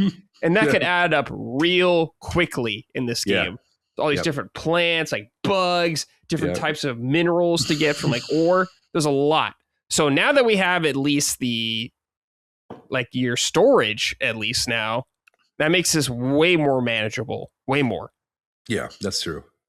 But I guess I just wish it was a little more clean how it organizes everything and takes up less space technically. But yeah, that's the whole thing with like you said, that's the whole thing with the game. It needs like quality of life updates, like a couple of them, and then then it's great. Yeah, and I may sound really harsh on the game, and I am in a lot of ways, but I do want to say I am really enjoying playing the game. I'm having a good time exploring everything. This may piss some people off, but it's kind of like what I wanted Dragon's Dogma 2 to be. I'm sorry, Matt. Sure. I know you love Dragon's Dogma 2. But as someone who played Dragon's Dogma 1 and loved it a lot when it came out, when I played 2, it didn't feel like, and this may be inaccurate, but to me, it just felt like it didn't do a lot new that blew me away. Kind of stuff. I didn't get like any really like sick moments. There's some sick combat moments, don't get me wrong, but like moments of discovery in that game where I was like, dude, this is awesome. Like I got from the first game. But I'm kind of getting that feeling from this game occasionally, which is great, which is what I like. Yeah. So got a lot to praise there. But to me, I'm wondering like how many people are going to make it to the end in this game? Not many. How many people will see it through? Not many. Even its most diehard fans won't. You know? No, if you look at the Steam achievements right now, only everybody or most people, or no, I think 50% got to the first chapter or complete the first 2 chapters. 27% started up the camp, and the achievement after that, only 0.1% got that achievement. Ooh, okay. So, but it's also early. Like it's taking me 25 hours to just get there.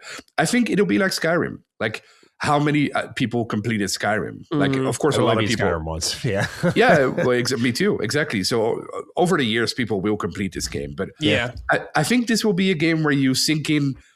I think that's how I will play it. I will probably sink in 100 hours now, put it aside. Then in 6 months, I'll come back, put in another 100 hours. 6 months later, start over at some point because they added all this new stuff. I think it'll be something like that. But there's, of course, also nut jobs out there who will platinum, who want to be the first to plat it, which apparently takes 300 hours, I think the guide said, which is nuts. Yeah. Yeah, I think that's cool, but we'll see. Your boy Nicky V wrote and said, "Sup, Willie Lickers." What is with all the dick licking? What's going on here? I assume your boys are going to list a ton of problems with Crimson Desert. The main thing I want to know, as someone who's potentially interested, is can this game be elevated from good to great with some patches, or are the issues so fundamental that there's just no polishing this turd? Not sure if I should jump in now or wait for potentially better experience 6 months down the line. Have a patiently waiting for Colin to add a new Patreon tier granting crotch cam access kind of day. Yeah, we gotta talk. We got a lot of pervert shit going on here. You guys are too comfortable now. We gotta stop. I think we talked about this, but I think they can iron out a lot of the issues with patches. And it depends how ambitious they're going to get with addressing complaints. Like you guys are saying, redoing the intro or something like that could definitely help. But I guess Lockmore is someone who's maybe in this position if they don't know if they should hop in now or wait, as someone who's told people to hold off on Stalker 2 infamously. Yeah. What do you think? I think the opposite here. I think hop in now for the very easy reason that it's in the zeitgeist now. Everyone's talking about it. It's cool to be in the conversation. 6 months from now, you'll be alone. Which is fine if you don't care about that. But if you want to be in the conversation, now's the time. It's the Elden Ring thing. The same thing happened. Elden Ring, of course, was already great when it came out. But when Elden Ring happened, everyone on Twitter was talking about it. Everyone on YouTube was making video about it. Everyone was talking about it. That takes a couple of months. A couple of months from now, that won't happen anymore. Sure. So if you want to be in the Batman. Yeah, or 007 or whatever else comes next. So it's bad advice, but if it was me who was asked, well, I am giving the advice, I guess. So I would say do it now. The game works. It's fine. They're updating it as we go. You can play it. There's nothing wrong. Well, there are a lot of things wrong with it, but it's playable. You can play it from start to finish probably. So why wait 6 months? Unless you don't care about any of that stuff. And then, sure, wait for as long as you can. If you don't care about being in the zeitgeist, don't care about talking with your friends, for instance. A lot of fun I'm having with this game is just talking with my friends on Discord. They're in the LSM Discord too. Everyone's listing their little adventures, what's going on with them. That stuff is super fun. It's a water cooler game. So if you don't care about that, sure, it's wait. But if you do care about that, now's the time, I feel like. Yeah. What do you think, Matty? Think someone should wait who's on the fence? I think given how quickly they jumped on this first suite of issues I had, I mean, I'd give a more educated answer if I had played, with the update in hand. That said, because they are at it so fast, I wouldn't blame people for waiting another week, seeing where this thing lands. If they're moving this fast, they did this on opening weekend.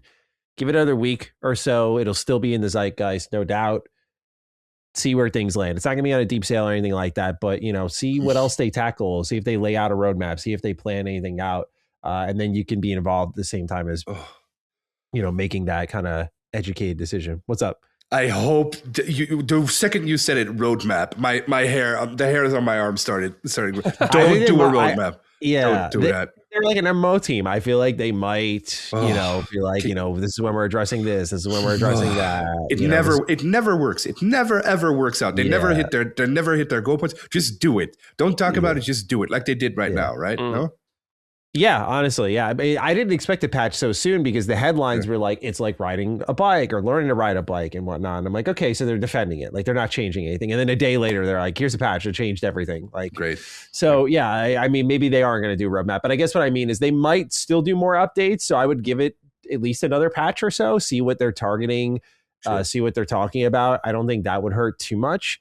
And then you can be involved and still make a good purchasing decision. But yeah, it's definitely like, to answer the question on like if the problems are so deeply baked in the cake, I don't think so. I think anything that's here was fixable, which is why people are, I think, hanging with it, why they believe in it, why someone like me who's like allergic to open world games right now is like, I'm still going to hang around and make this thing work or at least see if I can. At a certain point, if it just continues to be frustrating right now, there's no story or characters or anything really holding me here. I'm just looking for a world to explore and get some cool stuff in. But if it continues to be sort of surface level shit, then that would make me bounce. So I think also that might be another good reason to wait just a little bit longer. Let your content creators and whatnot put some more time into the game and give you some thoughts, more educated thoughts, Personally speaking, that's the reason I want to play it now, because I can already feel it coming, like the spoilers everywhere, or of course, you're talking from a content creator standpoint, so I completely understand what you're saying. Yeah, I mean, I'm not even referencing myself per se, but I get what you're saying. Like I think this is a game that you have to discover on your own. Like I wouldn't have fun knowing what's around every corner. Yeah, but maybe that's just me. That's like me with Elden Ring and Tears of the Kingdom and stuff like that. I'm like, I think you should play those games without a guide if you can. Oh, I don't mean like a guide. Yeah, I'm saying like if you're looking for... Yeah, I'm like saying don't know anything about the game. Go in completely blind if you can. Yeah. Don't look shit up. Just kind of explore things organically and figure it out there if you can help it. Sure. Publix Chicken Tender sub wrote and said, hello to the Three Musketeers. I am loving Crimson Desert. It has exceeded my expectations to the point that it might become one of my favorite top 10 games of all time. I am 30 hours in. Dude, people have so much playtime for how this game hasn't even been out that long. It's crazy. Then I go online and see people bash the game. I felt like I was retarded, but then I saw Locke posting that he loves the game and felt better. So maybe I am only just a little retarded after all. This game takes me back to Dragon's Dogma, which I freaking loved. So am I retarded, Brad? I'll hang up and listen. Yes, you're everyone retarded. Who's bringing up fucking Dragon's Dogma. You are. Love of God, leave it alone. Enough. Retarded. It's not Dragon's Dogma. I'm tired of this shit. I mean, I'm not. Tired of it. It has some similarities to me, though. It has some spirit of Dragon's Dogma in it. But it's not Dragon's Dogma. I will hold back my extreme opinions then until I play more of Crimson Desert. But I'm tired of people fucking taking the Lord's name in vain here, man. Dragon's Dogma needs a little more respect than I'm seeing it give. What do you mean? Dragon's Dogma has so much respect, Matty. In fact, dude, got too much respect. Dragon's Dogma's got soul to it. It's an excellent... There's nothing like that game, man, in my opinion. And I think 2 delivered completely. I fucking love 2. I think that game's like a whole other breed. Like, you just don't... I'll just say, like, even the end game for Dragon's Dogma 2, like, you don't see games doing that, man. Like, name a game that did that. You just don't. You can't. You can't. This game's got big bosses. I could kind of spoil it. I guess I won't. Don't do it. Don't do it. All right. All right. Or do it, but I don't want to hear it. So just do it. That's fine. I respectfully disagree, though. But Dragons, that's an interesting thing, because I think Dragon's Dogma 2, it had its 2-year anniversary right now, right? And I saw people say, like, where's the DLC? There's new DLC coming. It has to happen now. But they kind of abandoned the game, right? Like the director doesn't work at Capcom anymore. So with the light speed. DLC for that game would be awesome, though. I think they should absolutely do DLC for that game. That'd be fucking sick. Yeah. So hopefully they do. First one barely got DLC, though, so I wasn't too surprised with how they handled 2. Like I found both. The thing I loved about that series is both games felt, at least to me, very complete. Like when I got them, I was like, these are very. Although Dark Arisen patched a lot of issues, no doubt. So I will be, to be fair about that. But I loved Dragon's Dogma from like day one. But Dark Arisen helped a lot. But Dragon's Dogma 2 felt like it was just very ready to go. I didn't really need more when I was like, this is like very well tuned in all the ways I wanted it to be, frustrating in all the ways I wanted it to be. Like it just felt right. So also remember they had to negotiate to get that game because they had to do Devil May Cry 5 and because he did that, then he earned his Dragon's Dogma 2. And then he left after because he's like, thanks guys, bye. So yeah, I'm sure that was like, man, I mean, it sold well, but I'm sure they weren't planning on supporting that long term. I hate hearing like Devil May Cry. It's like, well, I had to do Devil May Cry 5 to make this happen. It's like, come on, man. Know, right? Devil May Cry is great. I know. I don't mean it in a bad way. I mean, Capcom's got a wealth of, like, they have they're basking in the best type of problem. They have so many good games. Yeah, they do right have a now. lot of good IP. Like, you know, I would take a Dragon's Dogma 3 at the same time I would take the DMC6. Like, why not? Give me whatever you got. And then they're doing Onimusha now. It's like, okay, sure, that looks great too. Yes. So I'm so happy Onimusha's back. I have a couple of friends who really hate Dragon's Dogma 2. Hate it? Damn. Yeah, who really hate it. And I told them, don't buy Crimson Desert, because I kind of get the same feeling with with Crimson Desert that I got with Dragon's Dogma 2. But to me, that's a positive, Matty. I think both games are amazing. Dragon's Dogma 2 also gave me that sense of exploration. Not as much as this one does, but I feel like if you don't enjoy Dragon's Dogma 2, it's I think, well, they're not that similar. But I can understand why if someone doesn't like Dragon's Dogma 2, they maybe also won't like this one. I can see why. I mean, when Crimson Desert gets a pawn system, come talk to me. Until then, keep that game's name out of your mouth. Yeah. Retarded pawns as always.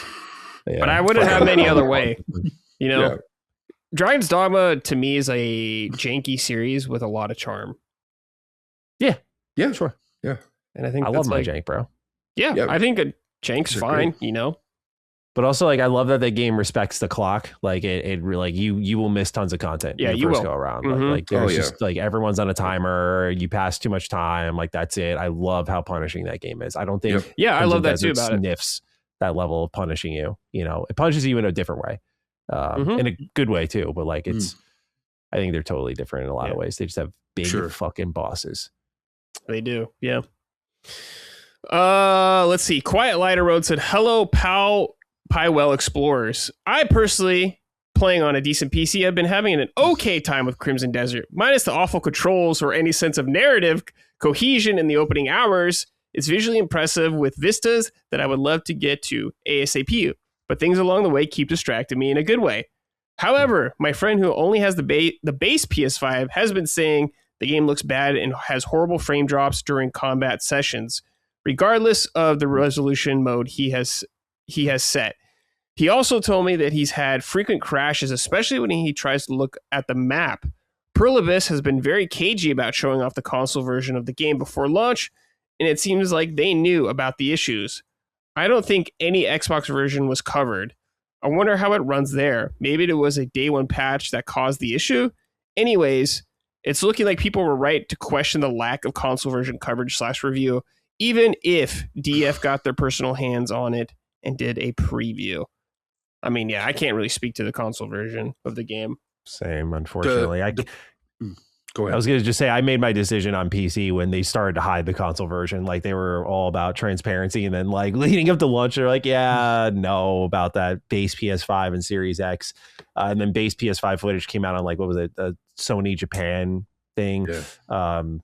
But I had already made my decision. I'm like, I'm playing this shit on PC. They have like hours of footage of this thing running on PC. Previews are on PC. Like, I have a great PC. I'd be dumb to not buy this thing on my PC. So console bros and sisters out there, best of luck to you is what I was thinking going into launch. And doesn't seem that bad. Performance mode looks awful though. Like, yeah, it looks really bad.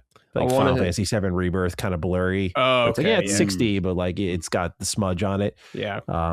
So yeah, that's. I wonder how the Series S version is. 720/30. Or I think 720/40. I'm trying to remember, but yeah, not great. I actually should look up gameplay on that. I'm so curious. Yeah. Lockmore. Yes, sir. We're gonna stick with you. Alice Madness returns. Oh, we're done. Yeah. Crimson Desert. Oh, okay. Well, you know what? Hold on. Let me put a note here. Hold up. Locke's got more to say. Locke's got more to say about Crimson Desert. The only thing I wanted to highlight, which we didn't touch on, were the sneaking with the masks, which is cool and stupid at the same time, right? Oh, anytime you steal something, you have to wear a mask. But yesterday I got caught for the first time, and when they catch you, they take away all the stuff you looted and your mask, so you have to find your masks again. But it's also really weird because if you loot from bandits, you also have to wear a mask. So that system is a little bit weird, like the sneaking. You should be able to steal, but I guess the mask should help disguise you or something like that. Yeah. Another thing we didn't touch on were the destructible towers and wooden structures in the game. Like you can destroy a shit ton of structures, which is really cool. Also, I don't know because I haven't been able to deal with much yet. I don't know if they respawn or not. If you destroy them, I presume they do, but I'm not sure about that. They probably do. And then the last thing we didn't touch on because we didn't play as any of the three other characters. I played a little as the girl. Let's just call it the girl. Is that your stamina, your health, and your magic carry over in the skill tree? So if you update those for Cliff, they carry over. But they all have different skill trees, which is really cool. I feel like So you could have three vastly different characters. Like I want to make the girl an archer if I can, and then the big orc guy will be a two-hander for me. So I think that's cool that they have three different skill sets. Yeah, I think her name is Dem is it something? Dimane or something? Is that her name? Something like that. Yeah, pretty good. Something like that. Okay. Pretty woman. Or is that the other guy? Because there's another guy. Okay. The other guy is Unka or something, or Unka Bunka or Onka or something like that. Well, I haven't seen him yet. Unga or Unka. Yeah. I don't know. Some shit like that. I got to hear him say it in the game. Yeah. All right. Any more final thoughts? No, sorry. Are you fucking finished? No. Just kidding. I didn't want to interrupt, but I felt like those were maybe important points. No, that's fine. We can totally bring that up. Yeah. Sorry. Yeah. No, but yeah, we'll have definitely more thoughts about this game over the next few weeks because it's going to be a long game. Long game. Yeah. All right. Now, let me write this. Alice Madness returns for a lock. Yes, sir. Okay, Lockmore, you're playing this game. This is an old game. This is an Xbox 360 game or era game. Yeah. What's going on? It came out in 2011. I don't know. I think a couple of weeks ago, I really felt the need. I really wanted to play a platformer.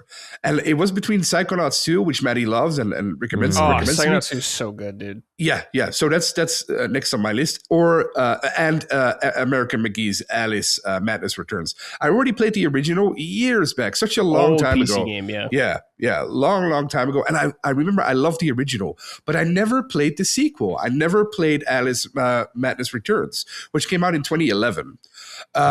So I got this EA Play thing on Steam, which lets you play it not for free because you pay for the EA Play thing, of course. But that was included in it. So I figured, why the hell not? I'm just gonna fire it up, see what it looks like. But I was so enamored with it right from the get-go. It's such a beautiful, pretty game. It starts, well, of course, it's a sequel to Alice 1. And if you haven't played Alice 1, it's basically, I don't want to say Tim Burton because that's maybe too No, it's like a general. very like dark, grim version. dark gritty version is basically what it is. Yeah, but in the sequel here, you played an older Alice, who's in an orphanage for traumatized orphans.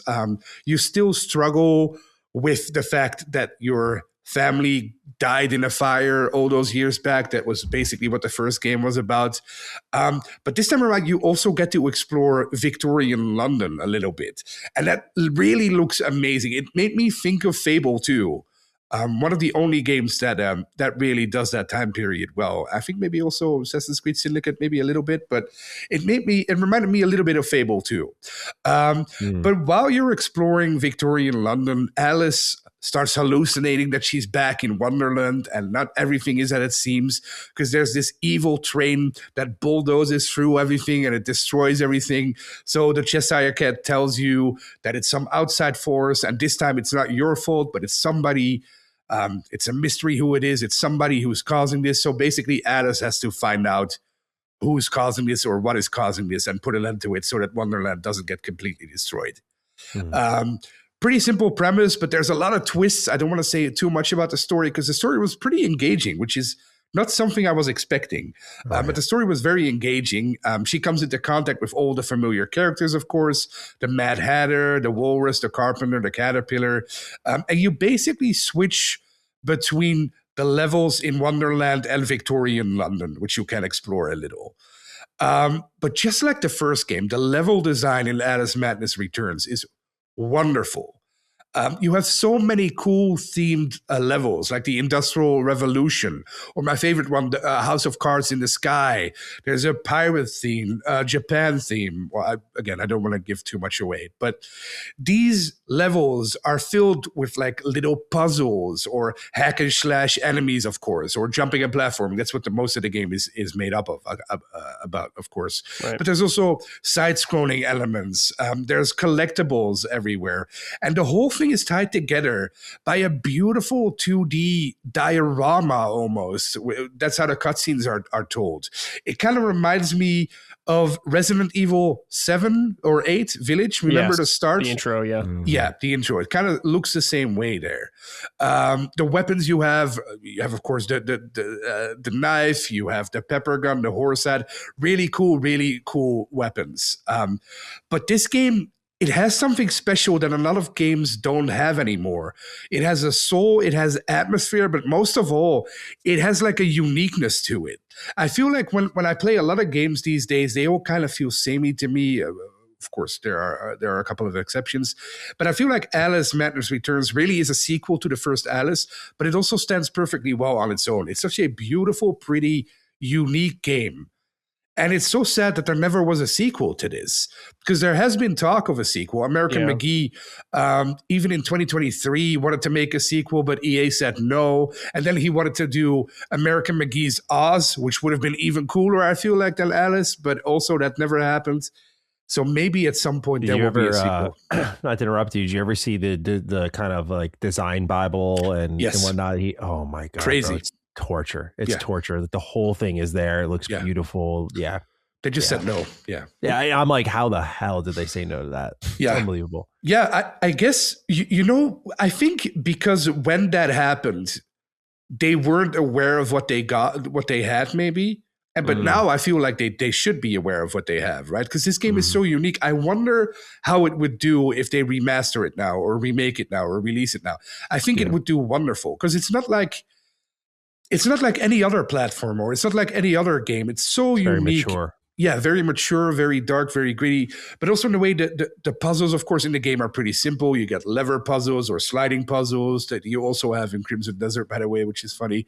But the way it's presented here and the way you're interacting with it is so beautifully done and beautifully told. It's unsettling. This game is a little bit unsettling in a good way. Like you don't feel at ease. And again, same thing, like I said earlier with Crimson Desert. Every time you turn a corner, something can happen. Something unexpected can happen that you don't see coming or that you don't see in other games, which is really cool. Like the first time you get to Wonderland, there's this train driving around everything. Like it's it takes an existing IP, forms it, takes it for itself, and forms something completely unique and special with it. And I think, have you guys ever seen the sequel to The Wizard of Oz, Return to Oz, that movie? No, I've never seen it.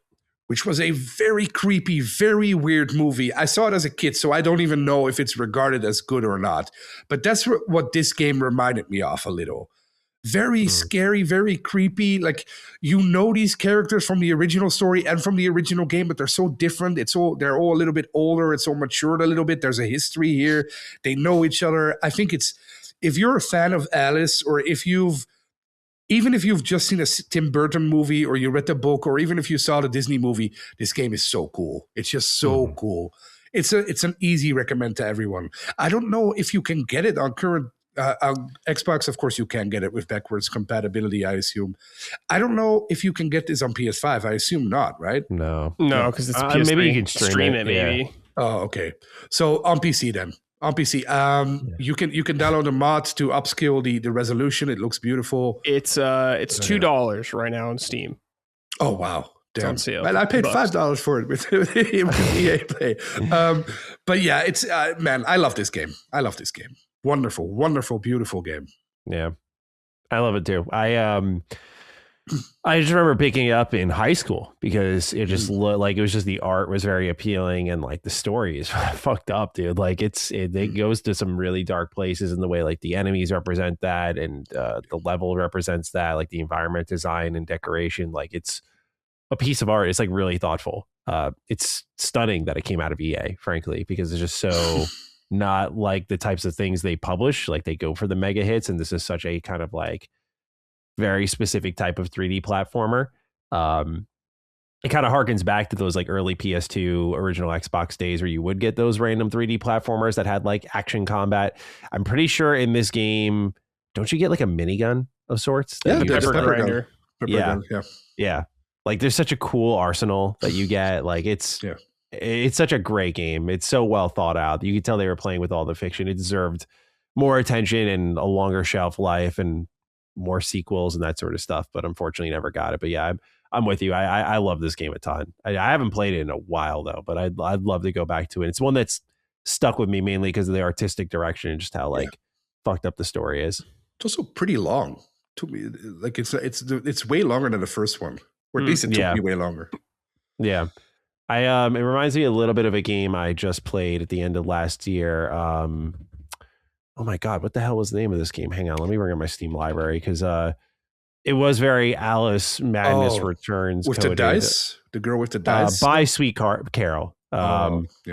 Yeah. It's very Disney, kind of like that, but it's got like a dark story underneath it all. And that's another great game. 2D, no combat. Took me 9 hours to beat. Just kind of puzzles and stuff, but it's got that old 1930s 40s kind of Disney animation style. But yeah, just something about like dark Disney will always grab my brain. And Alice definitely has that sauce to it. How cool would it have been if he could have made that Oz game? That sounds so amazing to do. American McGee's Oz. Imagine that in the style of this one. That would be crazy. You'll get an Oz game in a different. Yeah, I think Brad and I are on the same page. You know where we're going, right, Brad? Yeah. Yeah, we won't spoil what game, but it's one that I pester you all about frequently. Yeah, you'll get it. People are, yeah. And that'll be the one. Oh man, if that brings Locke to the fold, I'm trying to get Cog on this island to play this game because I know he'd love it. Yeah. And I've done everything to get him on board. I mean, it's got difficulties. Yeah. That'll help him. Is it on Xbox Game Pass still? I don't think it's on Game Pass still. Okay. But it's worth every dollar. Yeah, I think so. Yeah, there's nothing wrong with that game. Yeah. It's perfect. I have it. It's on my list. It's on my list, definitely. It's got an easy load lock. Dude, that's not the problem. I don't have a problem with Souls games. That's not the problem. It goes easy on you, bro. No, it's on my list because I know, Matty, you love it. You always recommend it to me. So I'll definitely. this year will be the year that I'll. It's also not. It's not that long, right? It's no, not really. Like 30 hours. Yeah, probably. Okay, give or take. It flies by though. I don't know how else to describe it. I've beat that game a couple of times now. Sorry to be so cryptic. The mystery game. What is it? Yeah, what could it be? What could it be? Derek Beek wrote and said, "This is for Locke. Are you disappointed, as I am, that we don't have as many weird auteurs like American McGee anymore? While I don't have much experience with his work, he always seemed to bring a lot of creativity in the AAA game space that is often lacking nowadays, and it sucks to see that Alice Returns was his last game. P.S. Did you ever get around to playing Nobody Wants to Die? The cyberpunk noir was clearly written by someone whose first language wasn't English, but it still kind of rocked." I think we have a lot of auteurs still in gaming. Kojima is obviously a huge one. Sam Lake is a big one. We have Suda51, Swery. Those are 4 just off the top of my head. I don't know. I feel like we still have a lot of people like that in the industry. Yeah. Oh, Joseph Ferris is another one. Oh, yeah. We have our auteurs. Yeah, we're good. What do you think, Locke? Do you think we need more auteurs? I think we need more weirdos. Like, I think we have enough weirdos. I think those are all good examples, but they're all excellent at what they do. But I want freaks. I want weirdos. You don't think those guys are freaks that I listed, Lockmort? No. Have you played a Suda51 game? No, I don't know what that is. But I've played Kojima games. Suda51 is literally Locke Repellent, bro. That's like that's fucking weird.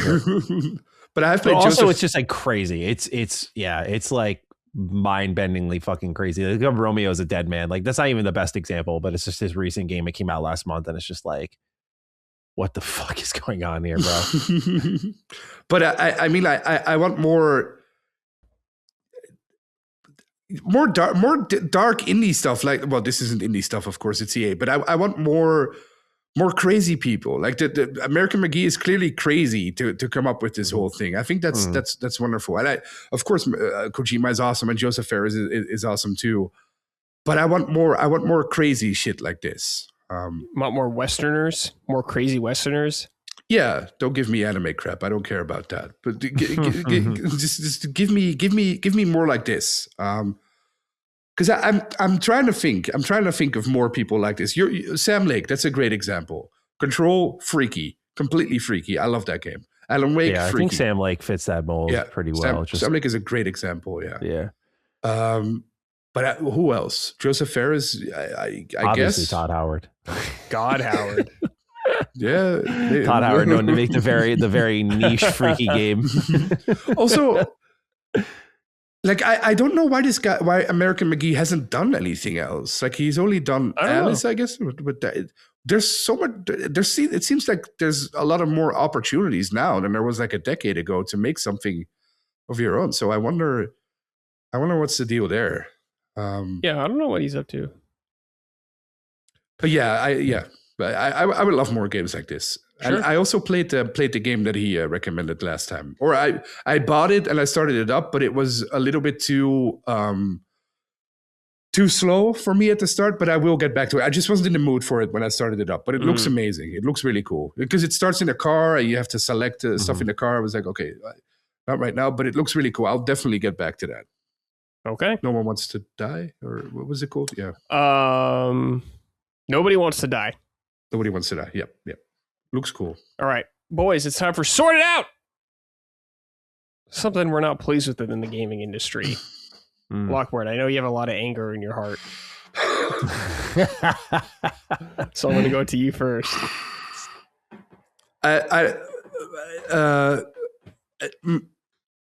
I need to explain this right because people are gonna get angry for this one. I feel like, but I think if you're a reviewer for a big outlet, and you review a game like Crimson Desert and you give it a 60 or below, I generally don't think you know what you're doing, and that has happened. But that's not the bad thing, because that has happened. That's always happened. You always have people who disagree with it, or the game is not for me. That's fine. If you don't vibe with the game, that's fine. What I do have a problem with is what happened today. A couple of reviewers who gave the game not great reviews. The patch came out yesterday. The patch was 800 megabytes, and it fixed some stuff. It made the game definitely a little bit better. But then people came out on Twitter. I was like, oh, this changes everything. Now I love it after 200 hours. I don't think that's true, though. I don't think that works. So if you have an opinion about a game, stand with it and don't be a coward and change it because other people seem to like it now, or it's going to be you can already feel like it's going to be the popular thing to like this game over the next couple of weeks. So if you don't like this game, stand by it and don't be a coward and don't change your opinion because other people suddenly seem to like it. If you've played it for 200 hours and you didn't like it, that is perfectly fine, but explain why and stand by your words. And don't cower because there's a 800 megabyte patch which completely changed the game, which it didn't. So stand by your words. If you're a reviewer, stand by your words and I will respect you. But if you don't, I don't respect you. 100%. Yeah. I think it's, that's all you got as a reviewer. You got your word. If your word changes too often, man, like that's, obviously new information comes out, but like, sure. I totally agree that it's like very fickle out there, very hard to take seriously in a lot of cases. I think it's fine for your opinion to change over time, but you shouldn't let others like whatever's popular influence your decision, I suppose. You have to be okay with giving your honest opinion, even if it upsets people, I think is the main thing. You just need to be authentic in whatever you're doing. Yep. And not just trying to please. I remember that moment for me was Cyberpunk's launch because it came out. I was like, this is one of the best RPGs I played. And then we know Cyberpunk's launch and people were like, dude, what the fuck? And I'm like, it is. Sorry. It was definitely not fun going through that. But then they updated the game a lot. And I'm like, well, at least now I feel a little more right at the end of it all. Yeah. But yeah, dude, it's tough. People are, I mean, I'll say this. I get why people get the way they do and they get skittish with their verdicts because it's nastier out there than it's ever been. Yeah. It just used to be like, I remember I reviewed Atomic Heart. It used to be like, this guy, by the way, people lie. And to me, that's the most frustrating part because the people will be like, this guy loves Fallout 76 and Valhalla. Like, why would we take his review for Atomic Heart seriously? I'm like, if you think I love 76, you're on fucking crack, dude. Damn. Like, but like, it used to be like that. Now it's deeply personal. Now it's like threats. Now it's violence. Now it's personal insults about you. And it's like not about the games or your taste in games, that sort of stuff.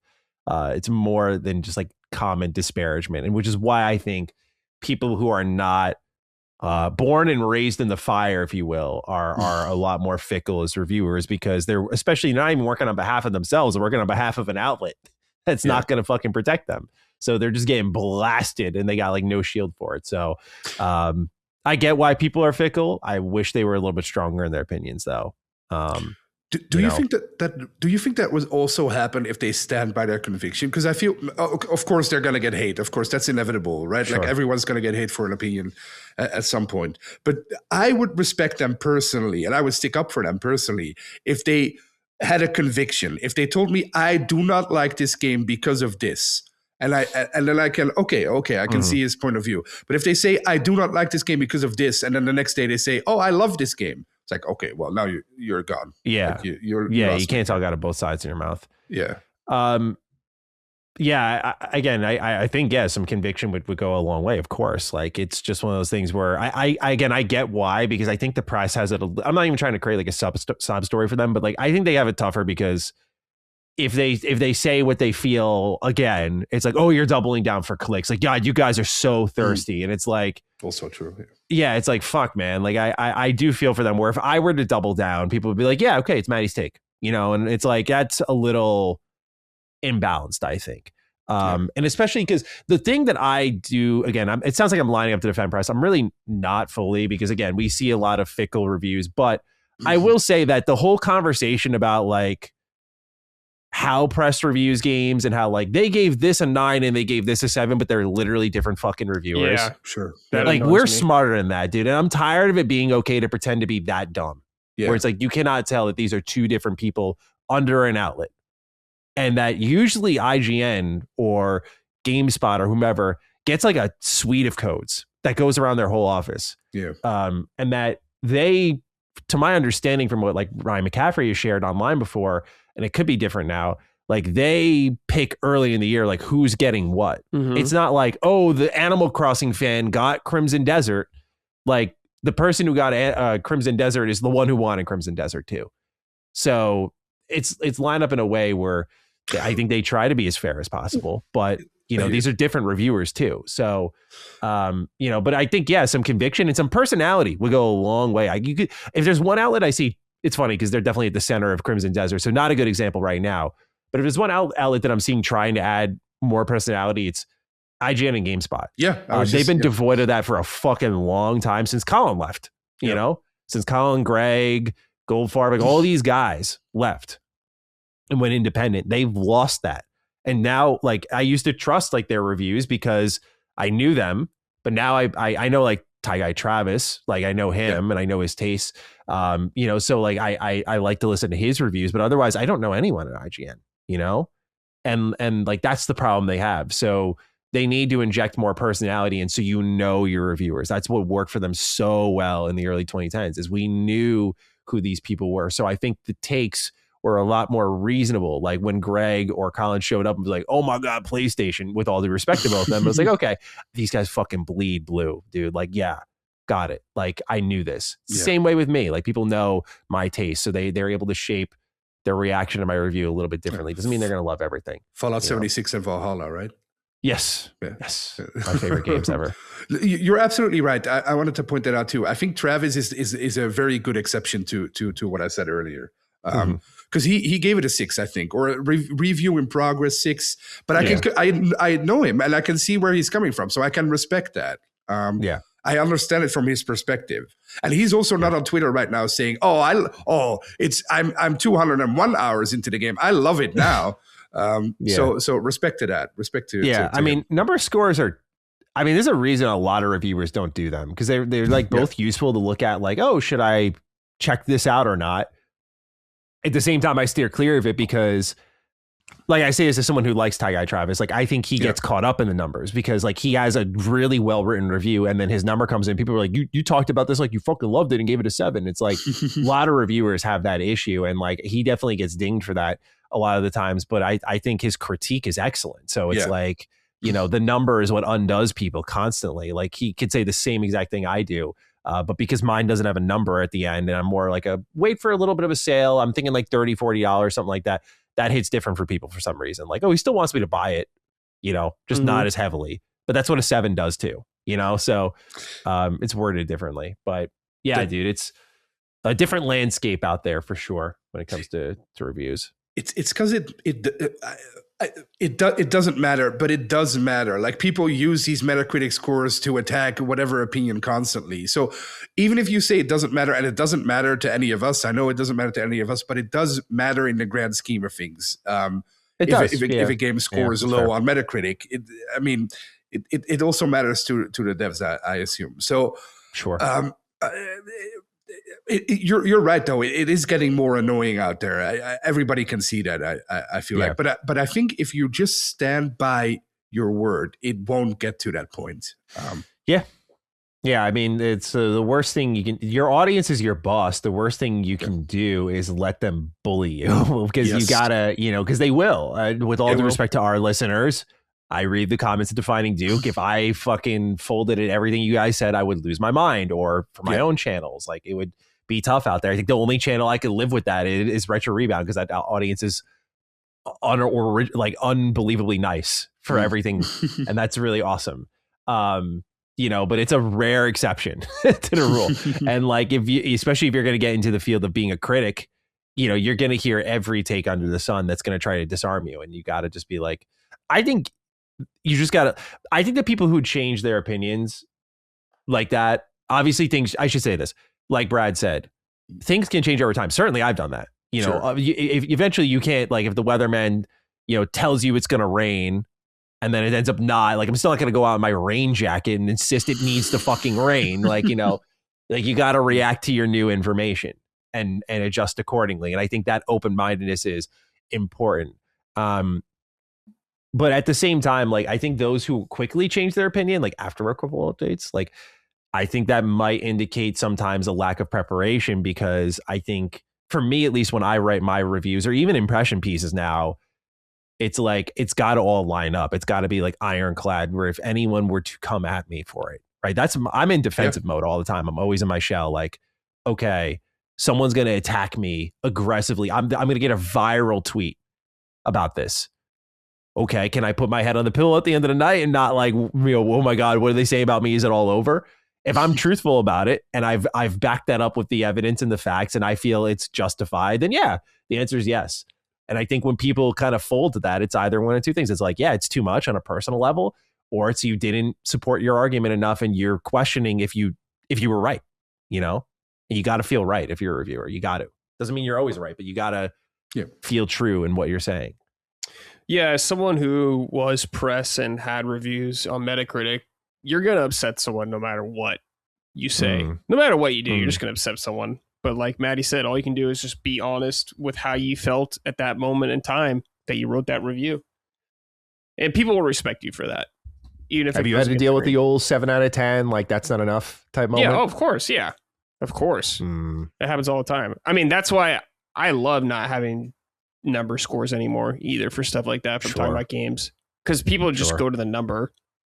That's about it. How'd you break it down for yourself? Like, did you like listen to your internal voice and be like, I thought that was good, and then look at the review scoring system? Or I would like when I'm playing a game or something like that, I'd kind of have like a loose idea in my head of a score, but then I would go through the review, Matty, and read it and all that kind of stuff and be like, does it sound like this to me? What does it sound like to me? Kind of thing like that.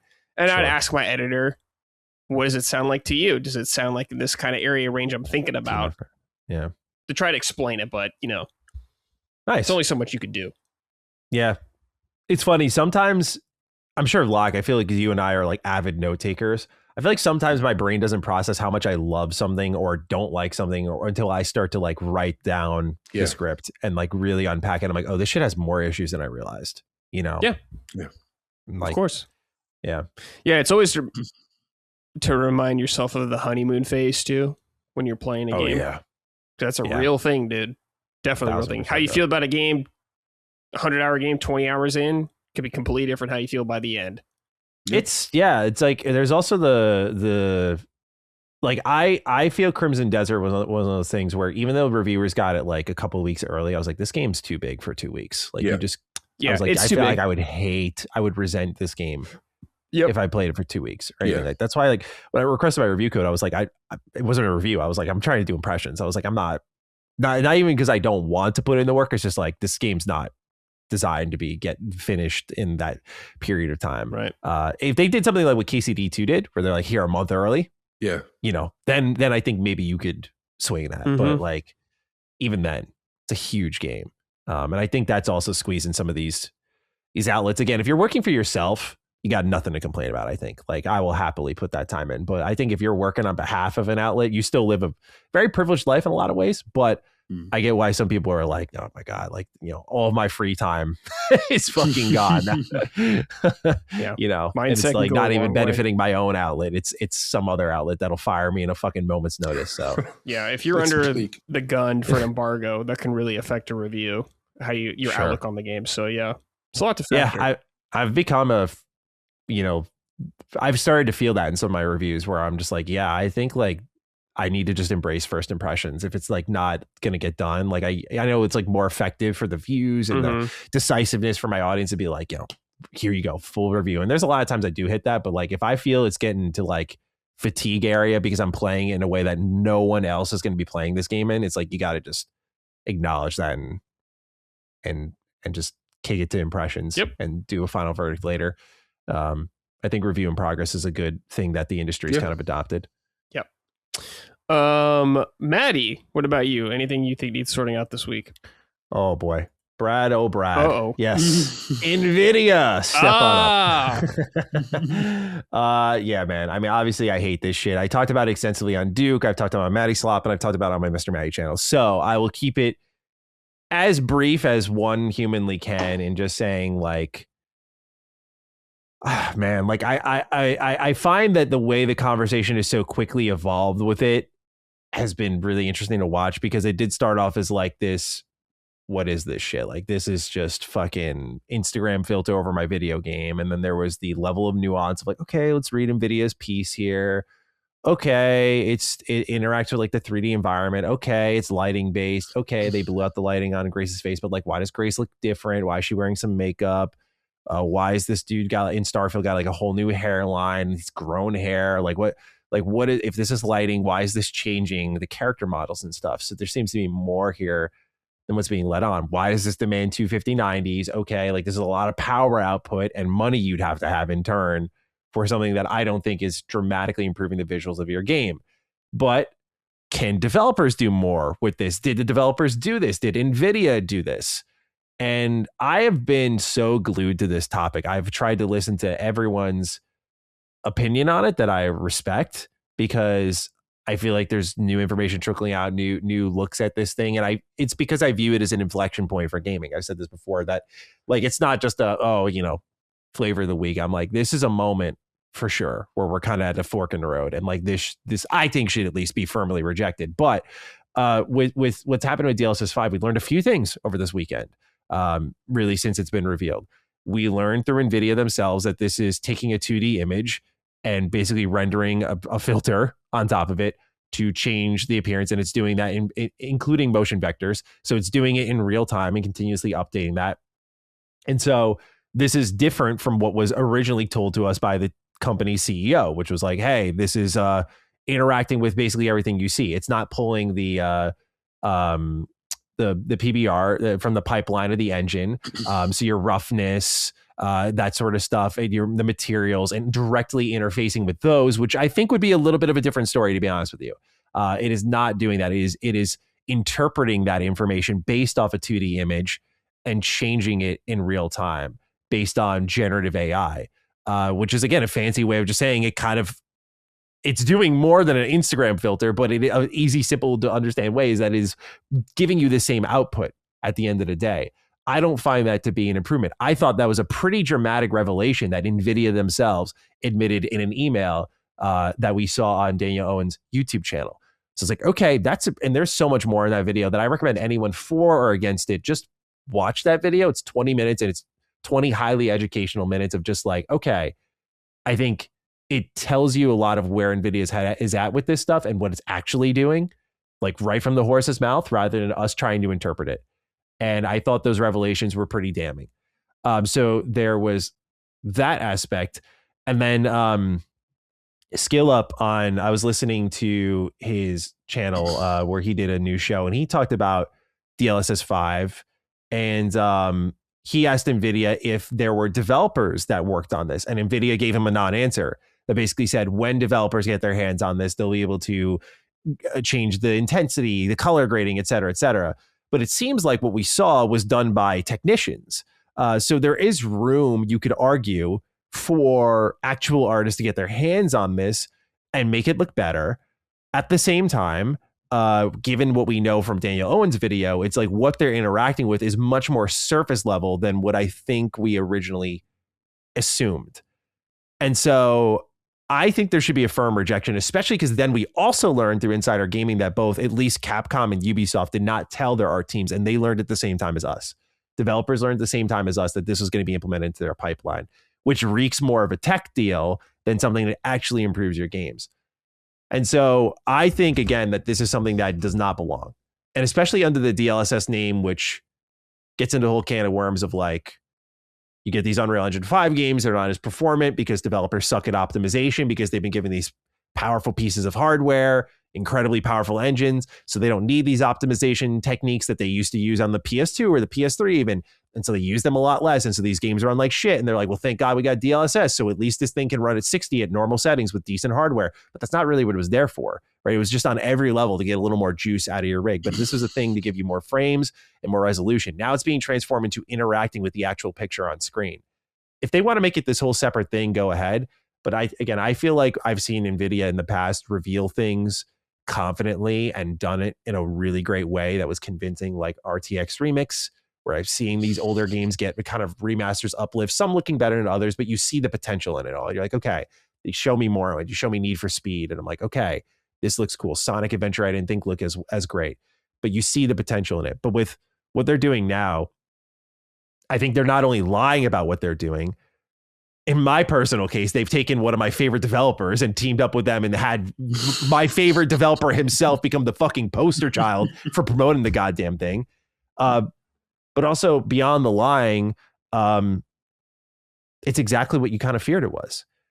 And the artists were kept out of it because I imagine any artist, not a technician, but an artist would be like, probably 9 out of 10 times, like, yeah, probably no, this doesn't look better. And I guess the long-term question, because I don't think if AI's race into this world has been anything to go by, I don't think they're going to be like, hey guys, given the near unanimous backlash, we are not doing this. That's not going to happen. No. Unfortunately, that's unfortunately the world we live in. They are going to keep going. So all I can hope for is that they take the feedback and actually make this great if they can.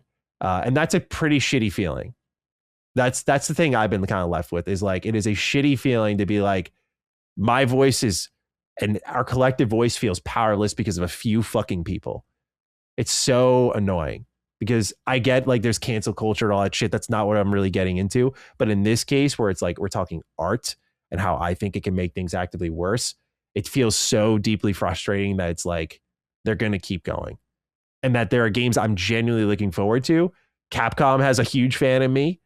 Bethesda's had a long-term fan in me. And they have some of my most anticipated games, from Fallout 3 Remastered to Elder Scrolls 6. And then you read the quote that's like, we're going to use DLSS 5 for our games. And you see how Bethesda characters look. And I've never give a fuck about that. But for some reason, people do. For some reason, people want very photorealistic characters in Bethesda games.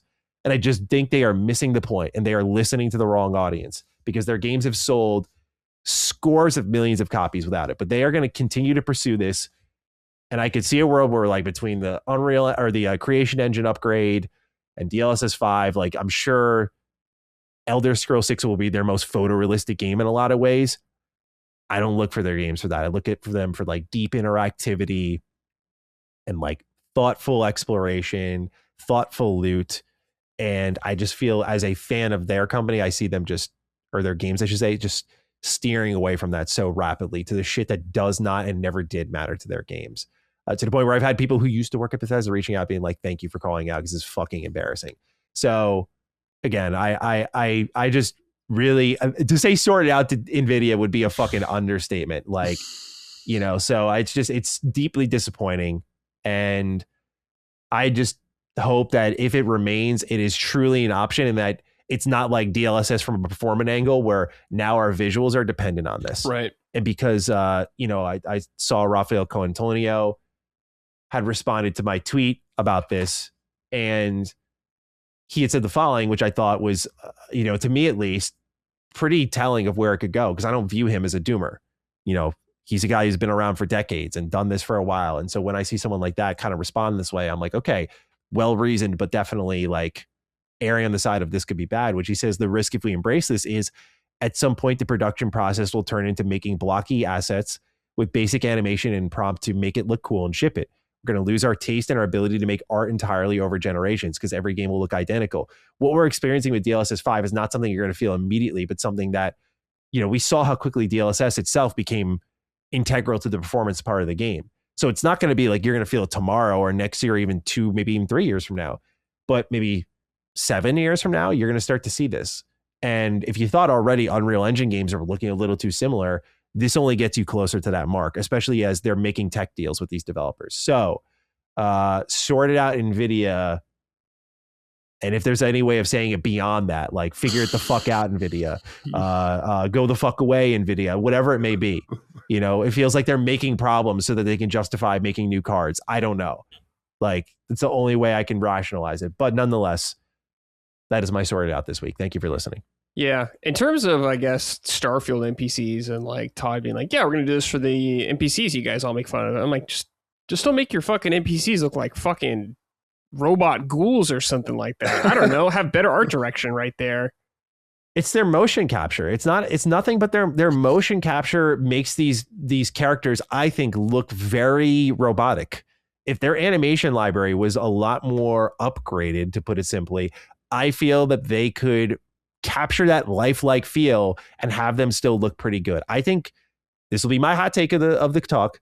I think Starfield's NPCs would be fine if they actually moved and operated like a human people, you know, but because they are very stiff combined with a lesser fidelity, it all looks and feels old. But if they operated and moved with a little less clunkiness, I think that would go a long way for them. And maybe then even with an upgraded animation library, you could argue with the photorealism that these two would be a match made in heaven. And we'll see. We'll see. Again, I'm trying to be as open-minded as I can because it's feeling like it's being forced upon me. But, you know, again, I think with DLSS 5, that's the best we can hope for is that Bethesda's art department can do their thing. They have great world artists, character artists, a little less so. So we'll see. Mike R. wrote and said, "Hey, Summoners, I'm issuing a sorted out to NVIDIA and a hearty stand down to their defenders repeating the nonsense that DLSS 5 only affects lighting and is an AI slop filter. We know that's wrong thanks to YouTuber Daniel Owen getting some straight answers from NVIDIA. DLSS 5 only takes a data input that render 2D images and the motion vectors from each frame. Then it uses an AI model to create a new 2D image. It has essentially put through a make it photorealistic prompt, which is where that samey AI slop look comes from. It then entirely paints over the original render with these results for every frame. It doesn't take in any information like lighting sources not readily apparent in the sources or the source image, so it isn't even more accurate or realistic as some claim. Plus, for all the talk of developer control, they can only change things like color grading and the inherent intensity of the AI model. They can't prompt it to say, for example, that Grace shouldn't be wearing makeup because it's inappropriate. Using AI on art in this way is simply a terrible idea that needs to be abandoned entirely, sorted out. Yeah, it's been a hot topic issue over the last week since this is revealed. Learning more about it, time goes on. There are people who enjoy it. They like what they've seen. I know Cog has enjoyed some of the Starfield faces and all that kind of stuff, which is totally fine. I personally don't like, I think they don't look very good, but I understand why some people may enjoy that. Sure. But not for me. I agree. With all due respect to Cog. I do think it looks better like Cog too, but that's just a matter of taste, right? Sure. Yeah. I do think it's inevitable, and I think a lot of what we're seeing right now is performative from a lot of people. Not you, Matty, because I know you and I know you mean it. But all these people who are calling this slop and we got to reverse this, don't buy Elder Scrolls 6. Don't buy it, because if you do, you don't have any principles. So either you stand by your principles and you don't buy Elder Scrolls 6 or when it has this, or you're slop yourself. Like that's the only way you're going to stop this. The only way you're going to stop this is not by whining on Twitter or not by doing anything else. It's by not buying the games that implement this. That is the only way. And I know because I work for a company that just replaced me by AI. And if we would have done a year ago, if we would have said no, then it wouldn't have happened. But we went along with it anyway. We thought, oh yeah, fine, we'll see. So the only way to stop it is by not going along with it. And if you do go along with it, which is what 90% of the people who are saying no now will do, then it's on that is your own fault. And I also think, man, I'm turning into a villain here, but I also think if who are we to tell these developers no? If the developers want to use this, then they can. And it's not on us to tell them, like we just did, like their artwork kind of sucks. Well, I mean, if they want to use the DLSS 5, then that's their right. Who are we to say it looks bad or it looks like slop? Like that's their choice. No, it's like, I'm not saying they can't use it. I'm just saying I'm not going to engage with it because it looks like shit. But I respect that. If you don't buy Elder Scrolls 6, if they use it, I respect that immensely. Well, I didn't really say cool. I'm not going to buy the game because I want to reward the developer for other aspects that I appreciate about the game. Sure. But it's like, I'm not going to use that feature probably. Sure. Okay. Yeah. Okay. I get that. Yeah.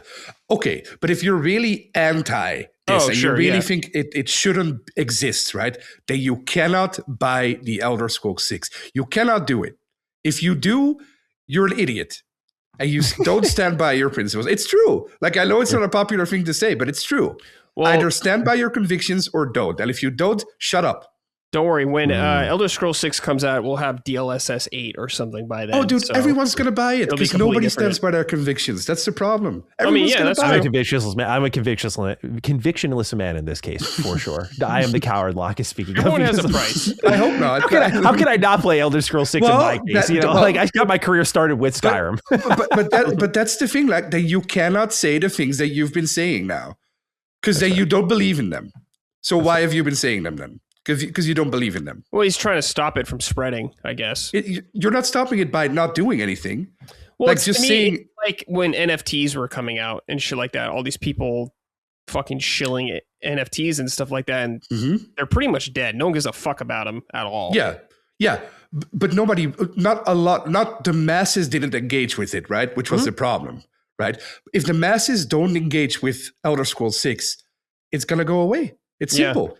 Well, what could happen? The problem is with games is that the people who make really the executives behind them, not really necessarily the people who make them, are very opportunistic and take advantage of ignorance. And I think a lot of people don't know how the sauce is made. And so I would argue, I know you're not talking necessarily specifically about me, but I know the argument applies. So I don't want to come across defensive to what you said. Of course. But like I view it as sort of like a preventative of the spread. Like, okay, if Bethesda wants to do this because they don't want to invest time into their art team or money into their art team, and they want to make their game look like this, then that is their choice. And it's not up to me to tell them. But do I want now, if Capcom's going to do it and Ubisoft's going to do it, do I want this to reach Xbox first party studios beyond Bethesda? It's like, God, I hope not. I hope they see the kind of outcry and go, maybe we shouldn't. If it's being left up to the developers, like maybe they shouldn't. Because it's like, yeah, with Bethesda, like I mentioned earlier, like they're not walking it back. They they're not walking it back. Starfield continues to be the test bed for every random Bethesda idea now and into the future. And they're going to continue to use that game as a massive beta test for Elder Scrolls 6. And this is another one of those. And who knows? I mean, again, they said this is early look and it'll be launching this fall. Okay. I'll see you in the fall because I don't have 250-90s, but at least I want to look at the footage and see how this is actually going to be looking when fully implemented into the game in the correct way. Sure. Because if it looks great, then okay. Like we talked about earlier with reviews, new information, new look. Hey, then why the fuck did you reveal it looking like this? Do I have much hope for that? Yeah. No, not really. But I'll keep an open mind. But I think, the argument for many people is like, we have a biohazard breakout and it's like here, and we're putting the walls around the city. We're Resident Eviling this shit, right? We're putting the walls around the city. We're keeping it contained. But if that gets out and developers start looking at this, like I think of who's using this right now. And it's funny because it's a tool that people look at and think like, oh, indie and AA. And maybe AA, I think, could adopt this for sure because they could get to that level cheaper. That's always where AA's kind of lived on that line of like, how close can we get to AAA without spending AAA? But like indie, I don't think touches this at all. You look at the most popular indie genre right now. It lives and dies off of ugly games like friend slop games. They don't, so they're not going to touch it. So it's definitely going to be in the AAA space, and I'll be curious to see how closely these other companies who are not in on this deal are listening. Especially if they seemingly did this deal without talking to their art teams. I think it says a lot. Do you think there's a possibility that the resistance, to call it that, comes from within? Like, why are there art teams not up in arms about this openly? I wonder. Want their jobs, dude. Everyone's getting fired. That would be my take. I don't know if you can. That's in a sane world. I don't know if they can be like, hey, you're rebelling against us. Like, we're firing you. Like, so many people are rapidly getting replaced or there's laid off. Like we had people from the Battlefield team get laid off and they had the number one selling game of the year. Like, I feel like I understand I wouldn't call it selfishness, but the self-centeredness to be like, sure, I'm not losing my job. I barely got one that I can keep, I can only, it's anecdotal. It's completely anecdotal, but that is literally what happened to the company I worked at last year. And we didn't say anything. And what happened? They replaced all the people with the AI. So I feel if the situation is really as dire as that video of that YouTuber, which was a great video, very informative. If it really is as dire as that guy made it seem, or probably is, then now is the time to stand up and do something about it, or it's too late and they're going to lose their job anyway. So, and I feel like everyone feels really strongly about this, right? Like you could tell by the write-in too, and by the way people are reacting, by comments on YouTube, everywhere. Everyone feels very strongly about this. So do something about it then. If you really do feel very strongly about it, write to these developers. Don't put it on Twitter. Write to these developers. Say, no, I'm not going to buy your next game. Don't buy Starfield when it launches on PS5 next week. Send a message, or it's all just air and nobody cares. Yeah, I think it's air for some games, like Bethesda, they kind of have that lineage that people just kind of buy any of their big RPGs. But other developers, I feel like it could really hinder sales big time for them. For the big boys, probably won't matter as much. Sure, but for some of the medium guys, I think it could definitely matter. What is your biggest fear with this? Is it that they're going to replace like the original intent of the developer, or is it more so that they're going to replace the people that are? I think it's more so. I don't find interest in having something like in a video game that's just designed by an AI that wasn't made by someone with someone's vision or anything like that. Sure. I don't want Larry in accounting handling the art department by being make this guy look like Geralt and Cloud Strife mixed together, and that's the main character of the next fucking From Software game. Like, I don't really want that for my games. That's fair. I think what's going to happen, maybe this is doom thinking. I think you're not going to hear much about it anymore. I think developers are just going to be quiet now. They'll quietly use a lot of AI tools, and I think AI tools could be really good in a lot of ways. But for like this thing in particular, it's dangerous. I don't want it. No, I agree. It's dangerous. Yeah. I just don't like the way it looks. I think it's lame, dude. When it's supposed to be an expression, like art, I guess. Yeah. Come on, man. Come on, man. It's definitely dangerous, but it's also at this point inevitable. Oh yeah, AI is going to be more prominent as the time goes on. It's a problem. It's a big problem. But to have a big problem, you have to have a big solution. And just like all the stuff I'm hearing this past week does nothing. It just annoys me. Hearing the riling up of the public without an actual revolution. It works in some ways, like people complaining about AI art, like in Crimson Desert or whatever that was found. Like they're like, okay, we're going to change that shit because you guys found it, I guess. Oh, the paintings. Yeah. The paintings. Yeah. Like that. Yeah. Or Expedition 33 too, right? Yeah, like exactly. But that's the problem. Every game uses it, or most games use it right now. Most big games, right? They just don't tell you. So... Yeah, I think it's almost too late to stop it. Set maybe that's too much doom thinking. But I wish people would just.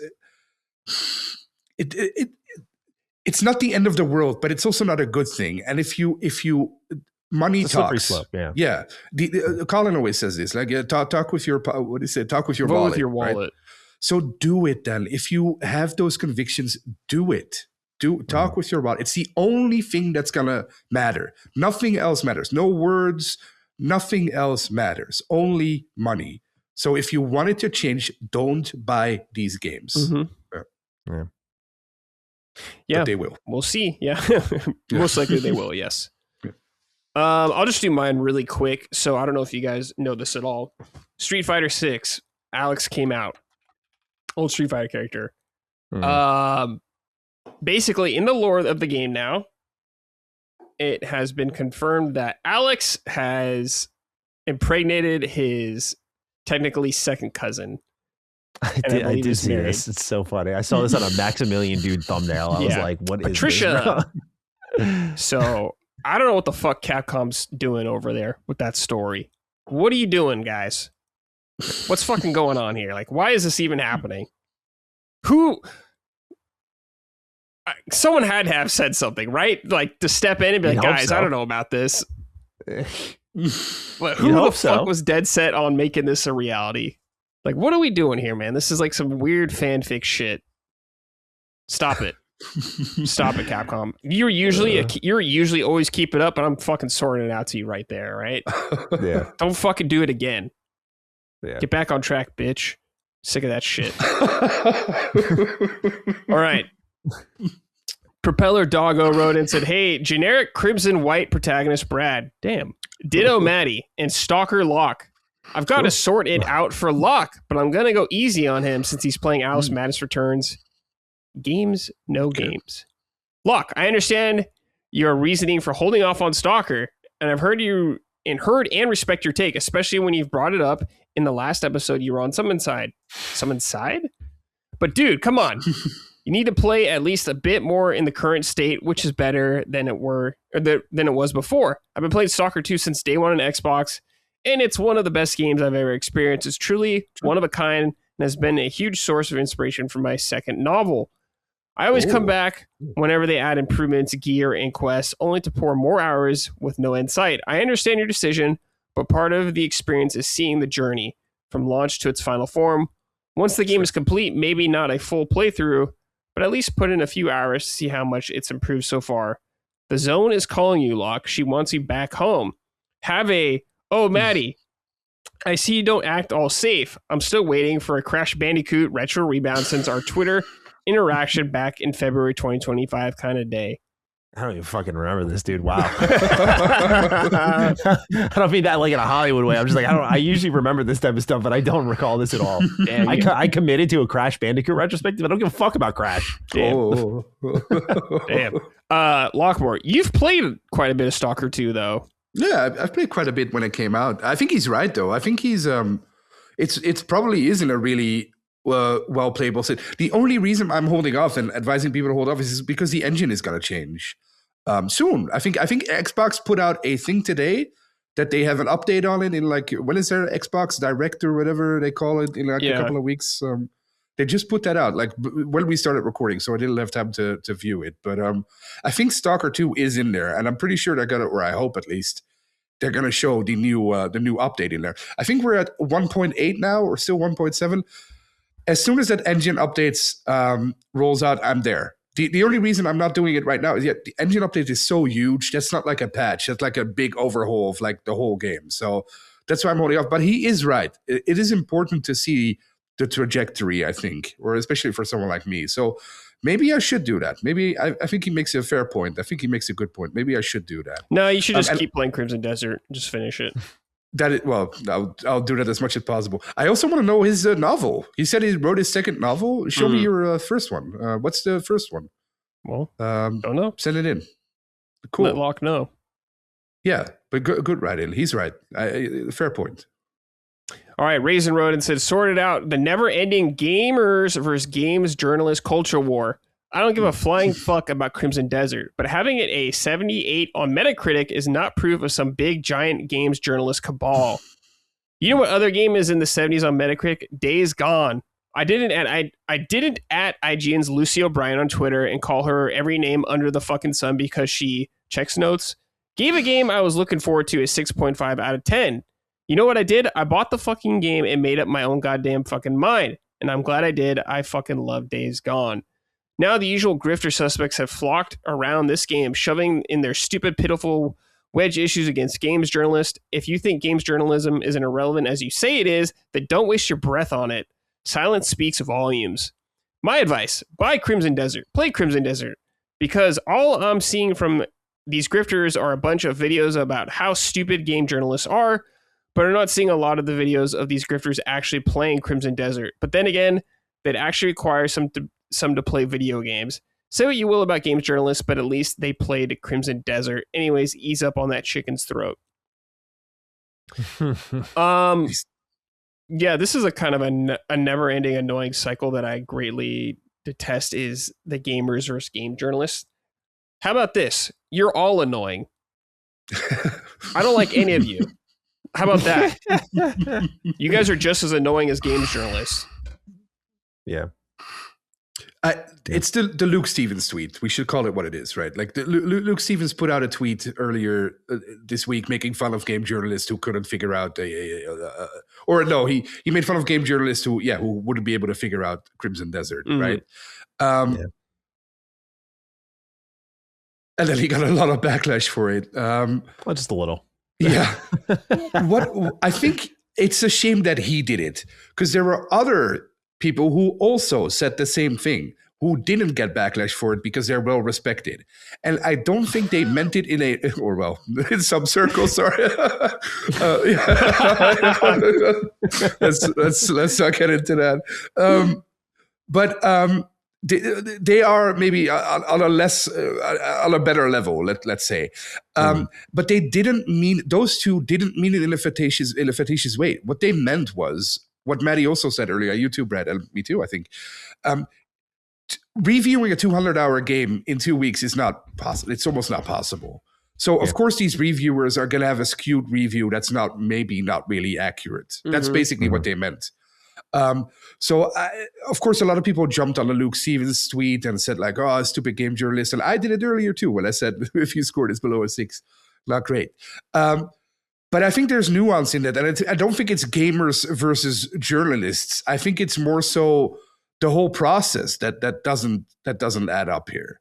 Like you can't honestly review this game in 2 weeks, I think, and then confidently put a score on it, and then, like I said, change your opinion right away. I think if you're given like a final verdict on the game, you shouldn't do that. You should wait until you have finished it, or at least. Yeah. It seems like a lot of reviews were from what I read, a sort of like they put in the hours. Like I saw a lot of reviews like after 100+ hours, but it also was kind of like a good enough. Like I get it. Like I can see both sides of the coin. Like they've seen enough where, after 100 hours, how do you not have official thoughts? But I'm also the guy who after 70+ hours in Starfield was like, here are my impressions. And a lot of people were giving me that kind of grief of like, why don't you have a final say on this? I'm like, I still feel there's so much to be seen here. Like I don't really know if I fully get it yet. And I feel like games are getting more complex on a level where there is that curve that late into the game where you're still getting parts of it are coming to new revelations. So I agree. I see both sides of it. It's a shame how the conversation went, because I think it's kind of a tired point. Like we have just as many, like we have DSP clips. We also have the guy who did Cuphead. Like we've got two fucking awful, like content creators are not great at games too. And so many of them suck ass at it. We see clips constantly of like, grifters who talk their shit online and they can barely fucking shoot a gun. Like it's, we see this on so many other ends of the spectrum. There's just a lot of people who are bad at games. I'm not saying that as someone who's incredible at games myself. I'd say I'm good. I have not lost my edge yet, but I'm sure a time will come, but it's just, I don't know, this whole like game journal thing is, again, it reminds me a little bit of like the whole conversation on like you gave it a 7, but someone gave it a 9. It's like they're different people. Like, we're just we all play video games at the end of the day. Like this whole content creator versus journalist thing is weird to me, because it's just very much like we both can't exist without each other is the reality that I think I was originally reluctant to accept, but I think it's true. Channels like mine that are very news dependent, I get cut out by a lot of companies because they don't like my lip, but they will not cut out an IGN. IGN does the reporting. I get to spread that. That's how it goes. I would love to do it myself. But I've tried my best to get registered as press in these companies, but they put me in the influencer bucket because I hate that term, but they very much, it is what you think it is. It's what it sounds like. So I think kind of going against what the hand that feeds us, and then we're the hand that feeds them too, with like our opportunities we get. Like I do a lot of exclusive interviews that these websites cover, and they get to, for lack of a better term, eat off my plate. That's how it goes. So we all provide value to each other. It doesn't have to be a fucking war. At least in my opinion. You don't have to be best friends. You don't have to love each other. I certainly don't like a lot of the media, but I'm not like against them, Right. It's also content, right? Like not for you, Matty, you don't do this, but a lot of YouTubers use this as content, right? Yeah, of course. The journos, we're better than the journos. Sure. Which is annoying. Okay, boys. The exact opposite. Keep it up. Stuff we're pleased with in the gaming industry. Lockmore, let's start with you again. Anything you're pleased with? Yeah, very easy. Pro Abyss. They put out the patch within 3 days of launch. Release it on a Sunday. Maybe I don't know the time difference in Korea. Maybe they are in Korea, right? Yes. I assume. Yes. Yeah. I don't know. Maybe it was already Monday for them. So that is not keep it up to them. But for me, I think. But no, still great job with that patch. Awesome. I love devs who are quick on the ball, and like Matty said, I think that's very important, and it should be highlighted. They didn't make any excuse. Like they said, yep, this is not good. We'll fix it. We'll do it right away, and they did. Wonderful, beautiful, great job. It's a good audience creator relationship there. Yeah, like no arguing, just. For lack of a better time, I mean, you could discuss internally, but like externally, you look like you listened and reacted. That's good. My keep it up is the same thing. So I'm echoing what Locke said. I think Crimson Desert updates are awesome. I just love that they jumped on it. Hope more devs can do that. I just love that they understood. Like, I think a lot of people think like launch time is take your foot off the gas because it's like, okay, it's finally out, but it's like, okay, now you're getting the most massive amount of feedback. Do you have to change anything? Were there bugs you missed? That sort of stuff. And you got to be like on it. Especially keep in mind, I'm coming from like, okay, let's bring up Bethesda again. I'm going to beat them up again because they've been the poster child as well for just how to fuck up endlessly. Yeah. Here's Fallout 4 Anniversary Edition. It is so bad that they fucking patch roadmap this shit. In like 2 weeks we'll do this, in 3 weeks we'll do this, in 4 weeks we'll do this. And I'm like, oh my God. And then I look at how Crimson Desert targeted every core issue I listed in my impressions. I might find more problems, but they targeted every core issue on the list. And they were like, here you go. Same weekend. Thank you for valuing me as a player. That's how I take that. Thank you that you understand my time is valuable and I don't want to fight with your systems. I want to enjoy your game. And so I don't want to wait weeks to play Fallout 4 Anniversary Edition and have it running well. Yep. So yeah, I just think about that or the quickest we saw was maybe High Guard as well. Like that was a pretty quick turnaround time. I could get used to developers pass or fail with their games, getting on the ball a little bit quicker with these updates and getting them out the door. So that was good to see. I'll be boring and just piggyback off you guys because I don't know what to fucking do as well. So good job, Probus. Keep patching that shit. Don't stop though. You gotta keep this cadence up. Yeah. And literal keep it up. Yeah. Don't put out a roadmap. Don't do it. Just fix it. Yeah. All right. I'd say it's like a coin toss, right? Yeah, it is. Like I think I could see them doing it. I could also see them being like, that was enough. Let's just, next one will be in like 2 weeks or something. Maybe. Yeah. We'll see. Yeah. That's good. As long as they don't put out a roadmap and say in 3 months you will get this update, but you'll get a free mount or whatever. I feel like it would hurt the game because I think it exploded out the gate, and then I wonder if the sales plateaued or kept growing because there was such early friction. At least from my comments, I was so surprised to see so many people go, "This looks like a great way for a sale game." Or if they went, "Here's your roadmap, and by May we'll be done." All you're telling your consumers now is wait till May. And I'm not saying that's a bad thing for us. You want that information, but for them, they'll lose out on sales until that point in time, and then something else will be there for you to play. They broke their peak yesterday on Steam on concurrent. Great! Which is very unique for a single player game to do that after launch. Great for them. Matt Did Dean it hit like past 300K? Sorry, no, 245K. No. Yeah. Okay. Let me check. 248K, and the previous one was 245K. 205K playing right now, which is also great on the Monday. Wow, yeah, so people are hanging with it. Yeah.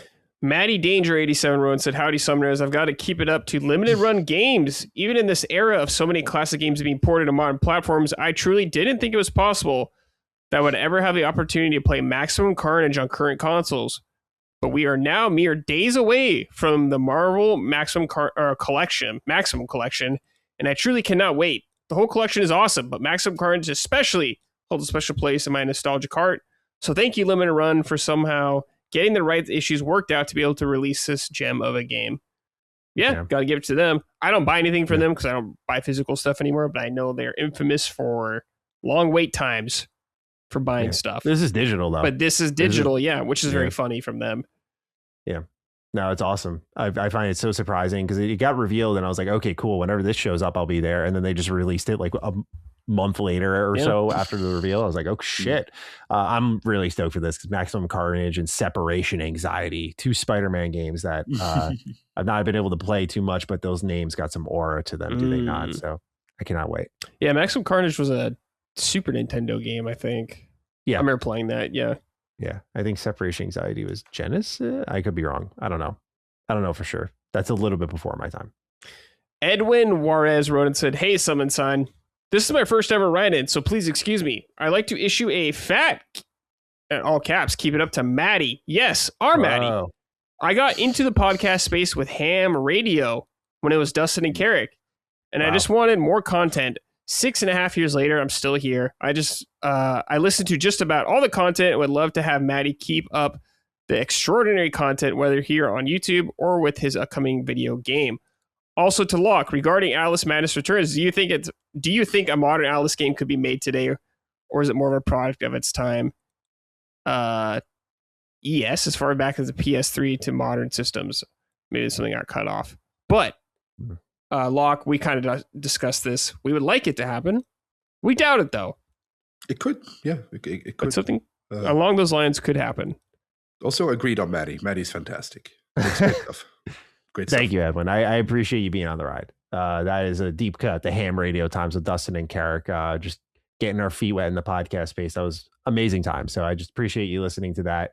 I look back at that versus our production for Last Stand podcast. I had a lot to learn. So I'm glad I kind of took the leap of faith and did Last Stand Media and whatnot.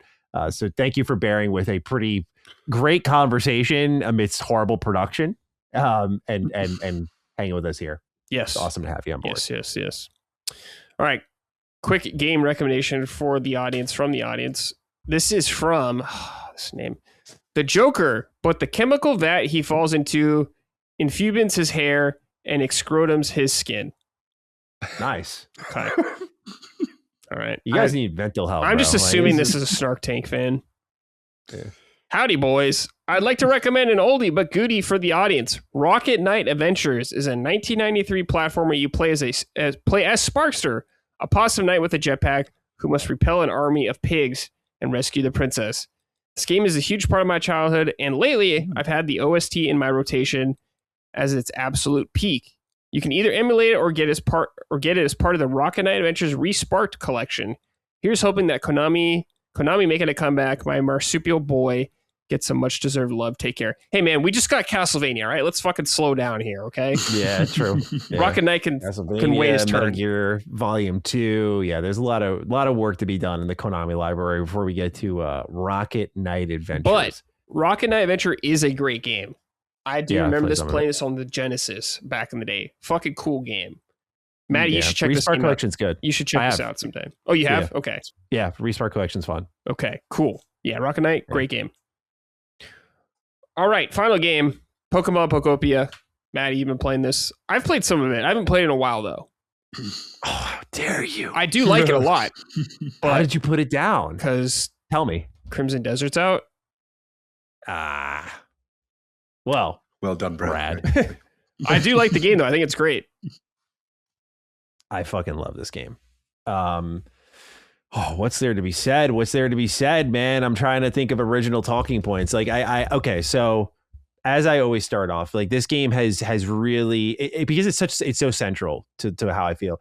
This game has really hit a particular comfort area for me because again, I loved Dragon Quest Builders 2. I put like 100 hours into it. I adored every second of it. It's quickly become like one of the more memorable games I played over the last like 6 or so years, because it came out in 2019, bought it on Switch and like just was picking up and playing that whenever. Like I was playing it at home. I was playing it when I was in bed. My wife and I went to like a week-long trip in New York City, had it on the Switch then. Like I was just playing it constantly.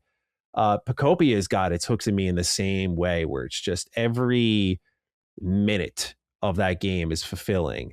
It's got this beautiful mixture of Animal Crossing where there's things on timers that like, you're waiting to be done, but also the immediate stuff you do now isn't just busy work or just make your buildings cute, but like you're always working to something that's meaningful, fulfilling. I'm constantly managing the comfort level of my Pokemon across these various regions, giving them new houses, sometimes my OCD kicks in a little bit and I'm like, okay, I want to like rebuild that pathway a little bit, but I don't want to get too crazy with it because I'll rebuild this whole damn place. Like this is a game where it's like still giving me like I'm 30 something hours in and it's still giving me new tools, new ways to build and stuff. So I learned with Dragon Quest Builders too, like finish as much of the mainline content so you have the full tool set and then start shaping your world because there are things you'll start to do. For example, like I learned in like the first 10 hours of the game, like I start watering all my grass individually. I'm like, fuck yeah, I'll put in the work. This looks awesome.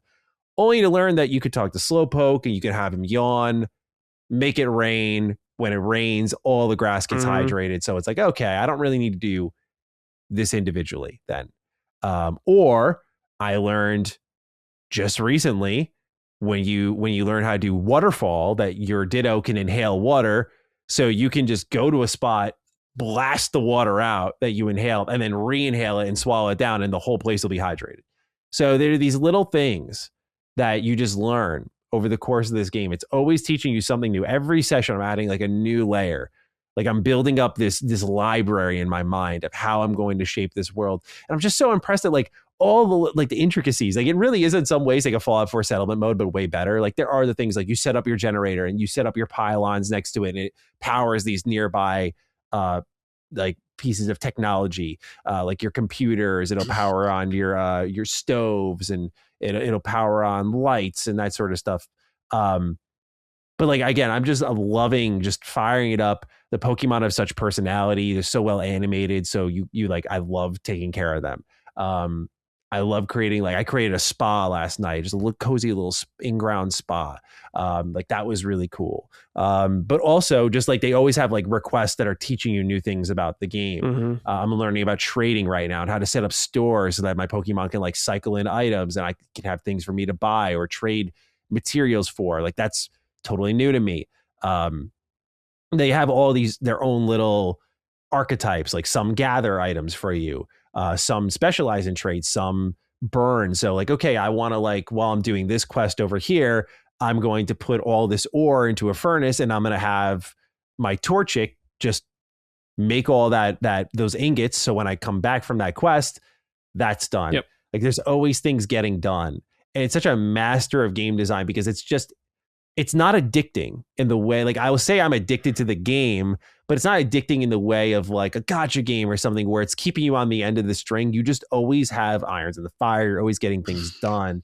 And then when you combine that with like a kind of genuinely interesting story of like, where did the humans go? And I won't spoil, but like the things you read later in the game as you start to piece it together, like the actual Pokemon and how they're like getting the world back together. And, there hasn't been much plot progression on that. Like new biome, okay, like let's get the cycle going of getting habitats built, inviting Pokemon here. But the story itself and what you learn through exploring it, you're finding notes and how it harkens back to Gen 1 Pokemon and like the locations you're in is so rewarding as like a long-term fan who then fell out of love with the franchise outside of some of its spin-offs and then is having this moment where I'm like, yes, dude, this is like, so much of this is Pokemon at its best. So it's got that mix of Dragon Quest Builders and Animal Crossing and a little Minecraft, and it all comes together to just be this like beautiful Pokemon cocktail that's just so fun to spend time in, so relaxing. I've never seen this game during the daytime. It runs on a real clock like Animal Crossing. So anytime I've played this has been at nighttime. So I only know what this game looks like at nighttime. So all of my Pokemon are always sleeping. The music's really calm and peaceful, and it's usually the sign that my day's over too. So I'm just having a ball with it, dude. Like it's just been so fun, so relaxing, so peaceful, and definitely one of those things that's going to be just, you know, right now I'm giving it most of my time. But as time goes on and it becomes that B game, like that's, it's perfect for the A B game. Yep. Like I'm trying to focus on one game at a time, but this is the one that I'll split my attention for because, you know, you sign in, you get your stamp every day. And like, as you cash in, like it doesn't create FOMO. Like you don't have to sign in literally every day. It's like, I think 4-ish times per week. If you just join up and you get your stamp, you get a ton of coins that you can spend on like all these different upgrades. Like they have daily items that cycle in the shop, but like you can always get them other ways. Like it's just a very rewarding game to play. Like just because everything you do is constantly getting like kicked back to you. Like you're always getting something fulfilling. You're always building something, unlocking a new blueprint. This building I'm restoring now is enormous. Like, and I'm just curious how like, because again, I don't like Minecraft as much nowadays, not because it's bad, but because I don't like the whole just like, okay, what are we going to build from literally like Lego block one? I like that a game like Dragon Quest Builders 2 or a game like Pokemon Pokopia says like, okay, build a habitat for them or build a place for them. We'll give you the blueprints and you'll kind of customize around that. And you can obviously change what's within it, what's on the outside. You could do different paint jobs, but like, we're going to give you kind of like the pieces to play with, like a toy box. And so, yeah, like speaking of toy box, it reminds me a little bit of like Toy Story 3. Like I love the toy box mode in that. Like, it's just fun, man. It's pure fun. And it's nice to just kind of be in that pocket where I mean, on the other end of the spectrum, I went from playing Resident Evil for a whole fucking month straight into really most of March, getting the platinum trophy for Requiem, to now just playing the coziest shit ever. So I think this game has been just phenomenal. It's delivered. It totally deserves its rating right now, in my opinion, of, you know, highest rated Pokemon game. I want to finish it before I'm like there with everyone. But I really like the way it just, again, calls back to the originals and has that coziness at the same time as like being really just fun to play and constantly progressing my different towns. And now I'm getting them to interconnect and interact more. Just watching it all come online, it's like hour by hour, there's always something new. So it's just such a memorable game. And this will no doubt be in my top 10 by the end of the year. I have zero doubts. Probably top 5. Like, it's really that good. Yeah, like, it's, you know, it's not like, even for those who aren't like cozy game fans, which I wouldn't even say I really am. Mm-hmm. I to me, sometimes they're a bit of a nuisance, but this game has so much quality of life. It's not a pain in the fucking ass to play. Like, it's just, it thinks about the player every step of the way. So just like really worth it if you're looking into, if you enjoy the Pokemon universe and the best parts of it specifically, and none of like the bullshit RPG mechanics or the crappy turn-based fighting system, like, you know, or the archaic catching game where you got to like, I like how Arceus does it, but nowadays how the mainline does it is just not as good. Like, if you want to just do away with all that and get the best parts of Pokemon with some cozy vibes and some good building, but not all of it being on you to like think about it, but they give you like a shaped world that you can kind of come in and change how you want to, like, this would be for you. It's a good, like a really good specific type of cozy builder game. And I love it. Love it. Yeah. I hope Animal Crossing takes notes from it. It could learn a lot from this game, I think. And Animal Crossing, I should make that clear. Animal Crossing, I fell off of because this game just loved telling me no. Like, oh, you did your 2 hours, you're done. You're done. Like, go do something else. I'm like, I don't fucking want to, bro. It's the pandemic. I got nothing to fucking do. Let me play. No, like, just like go fish or something. I don't know. I was like, fuck, man. There's nothing to do in this game. It's the most like, it's a game that I've seen people log hundreds of hours into. I know there's stuff to do, but it wants to get you in little increments, like sign in for a couple hours. And that's one type of way of designing it. But I like that Pokopia is like, dude, you want to be here all day? You can. Like, it's not just you doing bullshit tasks. Like, you want to do meaningful things all day? You can, you know, like, because a lot of its story progression isn't barred off from the timer. You know, like the most I've seen so far is an hour. I was like, oh, I got to kill an hour? I got a million things I got to do right now. Like, the game always has your hands full with things to do but it's never overwhelming. You know, it's just, man, it's so good. Love this game. Yeah. Love it. Great game. Awesome game. All right. Let's end the show with some write-ins from the audience. If you want to write into the show, I post a thread every Saturday on our Patreon. So keep an eye out for that thread. The Diddler wrote and said, hey guys, what's the difference between DLSS 5 and mods that alter/improve graphics?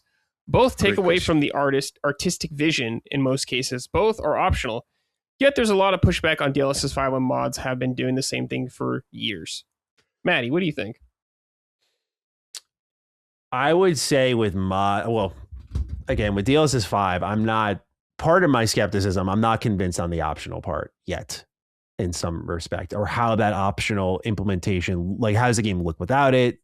I think there's a lot to be said. But for the sake of the conversation, I think with mods, the thing I like is when I have played 400 hours of Fallout 4 and I want to make it an overgrown Call of Duty Modern Warfare shooter, I can do that. And that's cool. It's a completely different feel for a map I know. It's not like DLSS 5 where it's like, this is the game I know, and to continue to play this the way I know it. Like, we're working with something we do know. We'll see how we react to something with DLSS 5 implemented that we've never seen before. That's another part of the conversation. But with like a mod or DLSS 5 where it's like something I know is being radically transformed, like with its characters and its environment, radical is a strong term, but like it's being transformed, versus a mod, which I'm choosing to do after, like, I want to see this game in a different way.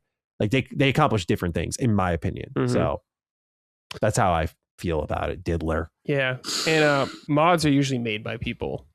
So I like that aspect more. There's that too. Good point. Yeah, there's that too. That's the most simple argument, I guess. Blockwart, you're kind of noticed that other side of the fence. Do you have any thoughts about this? I think that's a great argument, because an argument lots of people make is like, you're changing the artist's original intent, which is what mods also do. So I think in that case, yeah, I think there is no difference between the two. But like you said, it's made by humans, so that's the main difference there.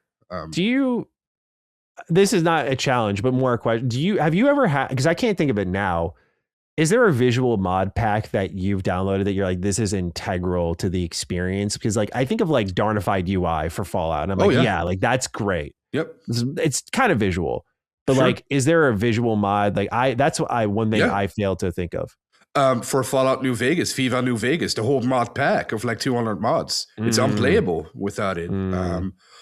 I'm sure there's others. For Fallout 4, there's the WebAjack mod packs that are out for it. Okay. I always use those. Skyrim 2. And that also, those changed the game a lot, dude. They changed the game a lot, not from just from an artistic perspective, but also like gameplay mechanics. So that goes even further. Sure. But you're right. The argument is right. It's made by humans, so it's less jarring. I think that is a great question, though. I think that's a very you're altering the source or whatever it is in some way. I think that also another difference is it's not being done at launch, maybe. And DLSS 5 probably is being done at launch. I guess I'm with Matty too. I'm just worried about shit becoming more lazy and just be like, who gives a fuck? We can just slap DLSS 5 over it, kind of thing like that. Yeah. It's like, okay. That'll happen. That'll probably happen, which is not maybe, good. Probably. We'll see, though. We'll see what happens. Do you think, because I think Matty brought up a good point too, that we haven't seen it yet in games that we don't know. Yeah, that's true. We haven't, so we don't know. We don't have context. The only context you could have is if you can have the option to switch between the non-DLSS and DLSS on when you play the new game. Ignorance is bliss, but I feel like the second someone sniffs it out, that game's going to pay a price. That's the tricky part. These devs got to walk the line of. Someone's going to try to sneak it in. Someone might get it by the line, but I think once it's found out, it will be a whole. Do you as developers, if they have the option to, by the way, do them as developers want to deal with the whole but DLSS 5, like negating what they've done?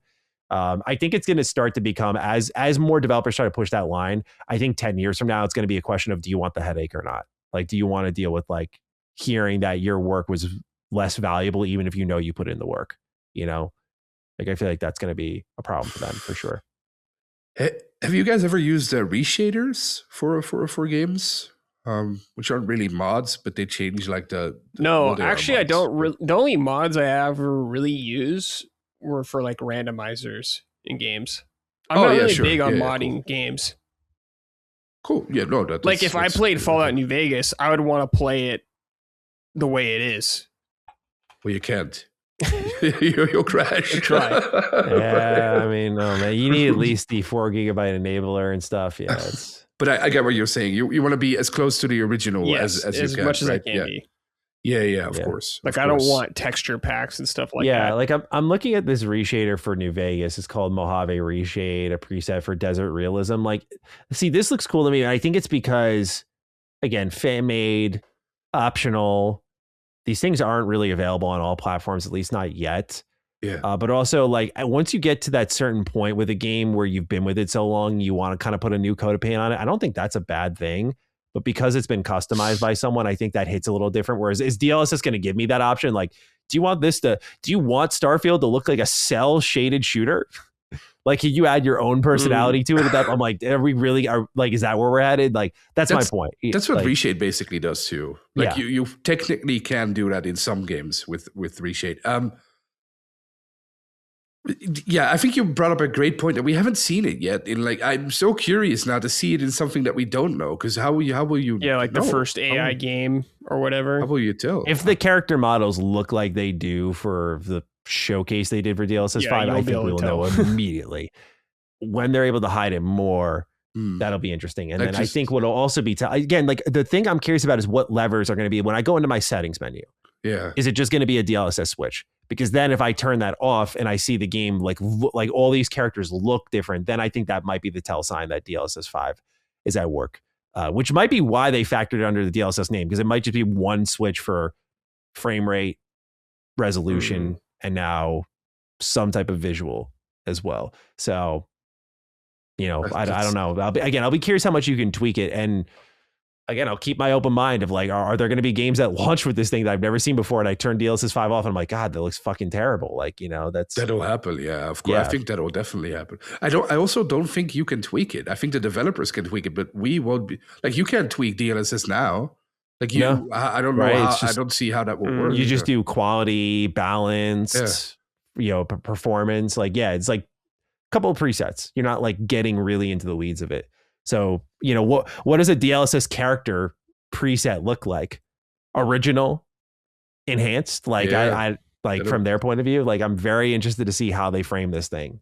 That'll be interesting. Yeah. You can already tell with the paintings in some games too now that how much the backlash is going to be. Because I feel like the paintings are, when it happened to Expedition 33 last year, it was huge, right? But when it happened this time to Crimson Desert, it was already a lot less. So I feel like if it happens Crimson again, Desert had enough things going on for it. I think people are just running out of energy because, like, think about we just had a big blow up with Larian in fucking December. Like, it's another example. Yeah. Like there are these hot button moments where it's like, you know, I think what people care is when you hear it the loudest. Like people care about Expedition. Larian's like a fucking gem of a studio. Of course we care about that. NVIDIA is so deeply interwoven to all these companies. Of course we care about that. Crimson Desert with one fucking painting, or probably more than that, dozens probably. Yeah. It's annoying. It's there.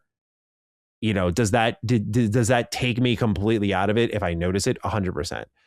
Do I give it the green light? Always no, but I know these devs are doing it on a smaller level for sure. Yeah. And they're like just trying to get by. I hate when they lie about it. I wish they owned it more. Like when Activision was like, it's an accident. Oh, for like the AI. Yeah, for the AI shit. When they were like, it's like, you know, I remember the guy saying it was an accident. I'm like, dude.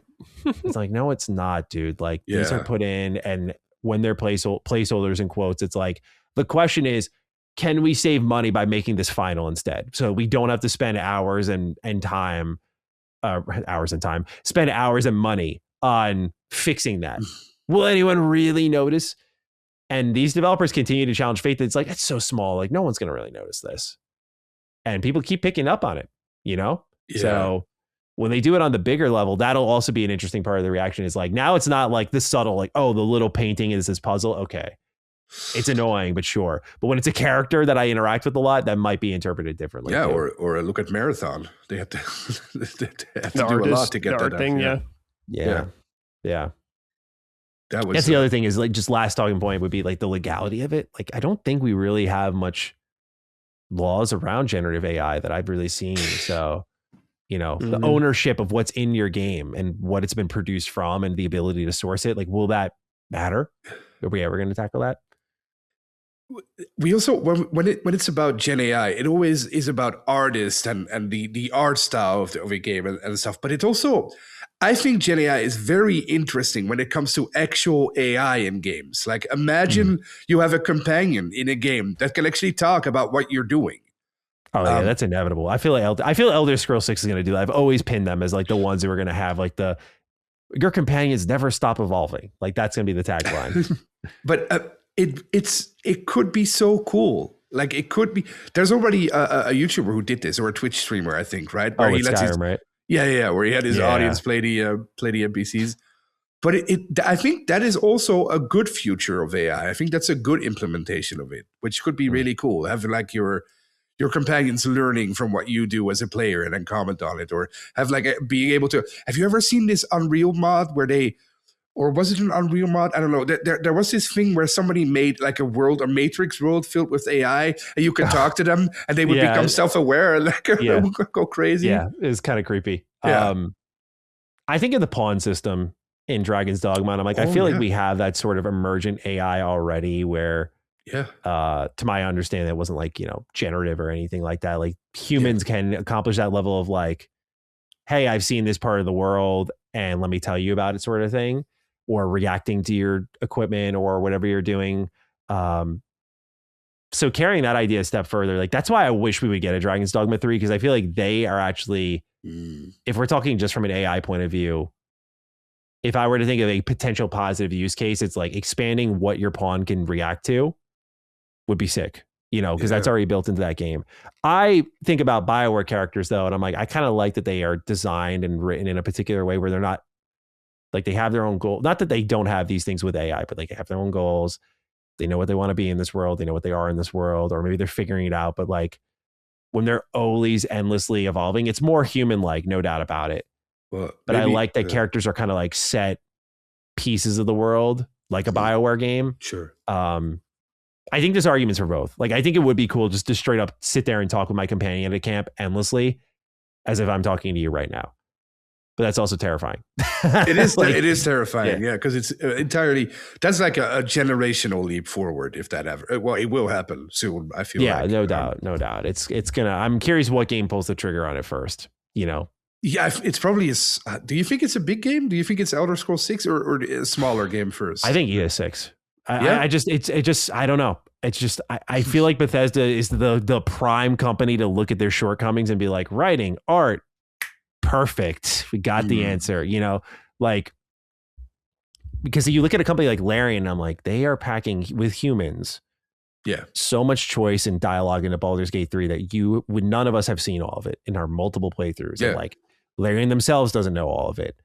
Like, I forgot what was the total hour count for like voice work in the game. And Sven was like, I didn't even know this. So humans are capable of packing this bottomless level of content in where I get to the point of like, how much is enough? Right. True. Like, does everything need to be endless? Does everything need to be bottomless? And that's why I go to Bethesda, because I'm like, they think like that now. They're like, everything needs to never end. So why should your like the world never ends? So why should your companions end? So that's why I think they're going to do it. I'm curious if someone beats us to the punch on that, but I think they will be a high profile example of like companions that never stop evolving.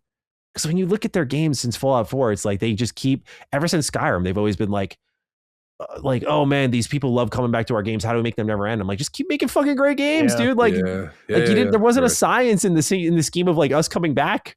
You didn't need to make Fallout 4 with legendary weapons and endless fucking settlements to raid. Like, we didn't need any of that.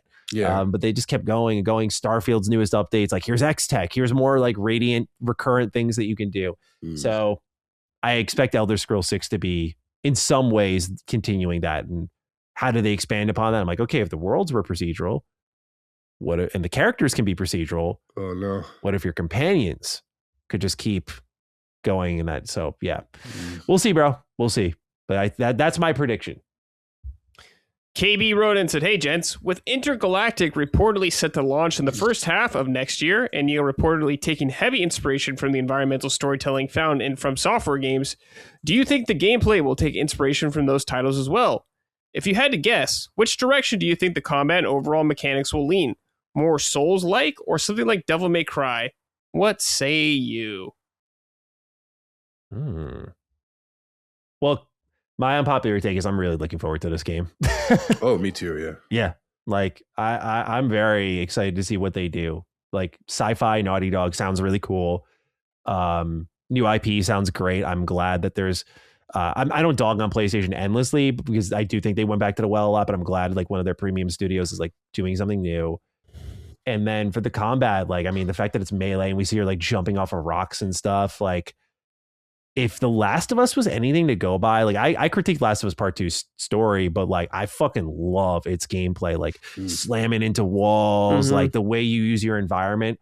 And I think this game's just going to take it to a next fucking level. Like the way you can interact with your environment, jump off of stuff and whatnot. I think it is going to be like insane.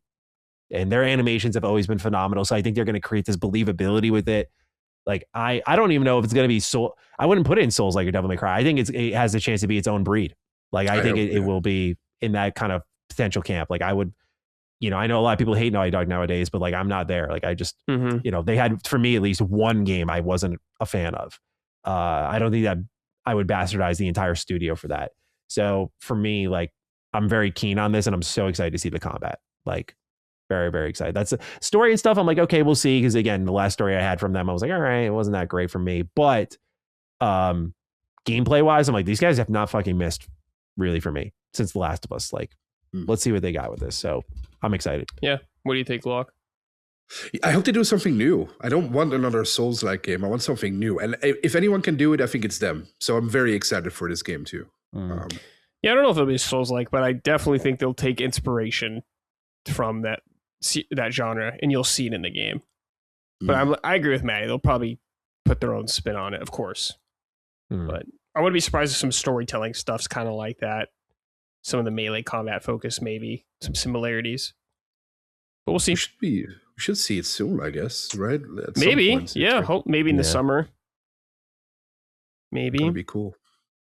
The Uncharted Wolf wrote and said, "What's up, Summoners? I've recently been getting multiplayer brained and have gotten re-addicted to Overwatch. Because of this, it's led me to playing substantially fewer hours of single player games and has left me extremely behind on all games I want to play. Has this ever happened to you guys? Do you just let the multiplayer obsession keep going until you lose interest, or force yourself to play single player stuff? I understand this would be a tighter thing to pay attention to, seeing as it's your jobs or y'all's jobs. Keep up the great work, boys. Yeah, this happens to me all the time, almost every night, because I play Overwatch with Locke and like Ben and Justin. So yeah, it's a problem. It definitely cuts into normal gaming time. So Locke, I'm here to say we're done. It's over. No more Overwatch. Right. I'm just kidding. More time for Crimson Desert. Yeah. No, you're right. We talked about this privately a couple of days ago, I think, right, Brad? Yeah. Because we were both like, maybe we should cool it on Overwatch because it's taking up so much stuff. But like we discussed, I think it depends on when your most productive time is, right? Because for you play Overwatch in the evening. For me, late. it's at 6 a.m. in the morning. So those are different times. So I think if you can see where your most productive time is, well, that's not a good time to play any video game, I guess. But I mean, for the kind of job you do, that's important. Yeah. Matty, have you ever got sucked down the multiplayer rabbit hole that interfered with single player time? Tekken, for sure. What about League? I was trying to review Final Fantasy VII Rebirth, and that completely derailed it. Oh, boy. I remember that, yeah. It was so bad, bro. So bad. That was so bad. I really just couldn't help myself. I had like a great opportunity in front of me. And I was just like, dude, Tekken is fucking amazing. Like just every night, my friends and I were hopping on that shit. Like some of the quickest 100 hours I've logged into a game, bro. When a fighting game hits like that, that's tough to pull away from. Marvel Rivals is another quick, almost 100 hours.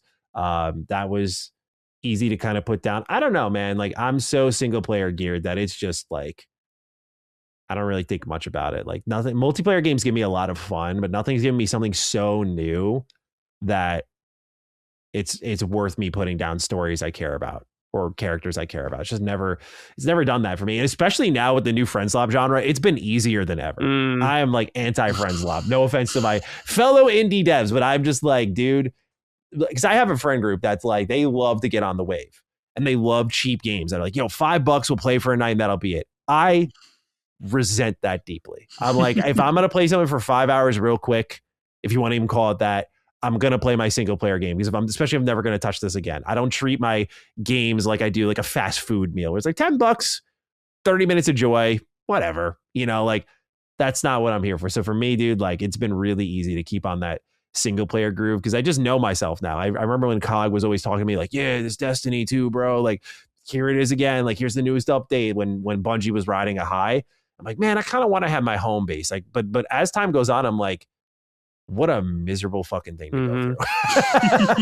I'm like, dude, these games hold you fucking hostage. They prey on the worst parts of your body, like FOMO. They give you shit updates. They piss you off more than they fucking give you joy. And you're left with none of the content you own.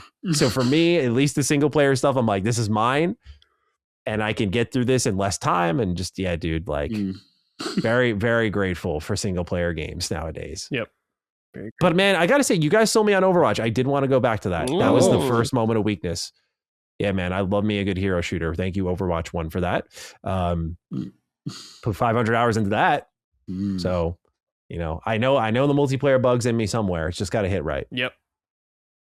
All right, final write-in. Jackass Run said, howdy, has poor writing ever been the sole reason you stopped playing a video game? It's what happened to me with Crimson Desert. How could I be interested in exploring a universe when I feel its writers, assuming there were any, didn't bother with plot, lore, and dialogue? Obviously, different people work on different aspects, but the lack of cohesion and direction totally killed it for me. All right. Matty, you're rubbing your hands. What is it? I was laughing because I was looking at Locke, and him and I think are like, you'd think we'd be like, yes, absolutely. But I feel like bad writing drives us because we're like, what the fuck happened? Exactly. Yeah. Like, just keep going. What I was thinking. Yeah. Just every time, bro, I think of like Gotham Knights, Dragon Age, Avowed. I'm like, what's going on? Like, what? Like, it certainly gets better, right? Especially when it's a reputable studio with great writers. I'm like, I gotta keep going. It does the opposite. I just keep going. Like Crimson Desert isn't awfully written. It's just so lackadaisical. I'm not compelled in that same way. But poor writing sometimes does drive me, or I'm like, I got to get to the bottom of this. Like I'm a detective out there. It also becomes a comedy sometimes, right? Like Avowed. I had so much fun with Avowed because it was just so stupid near the end.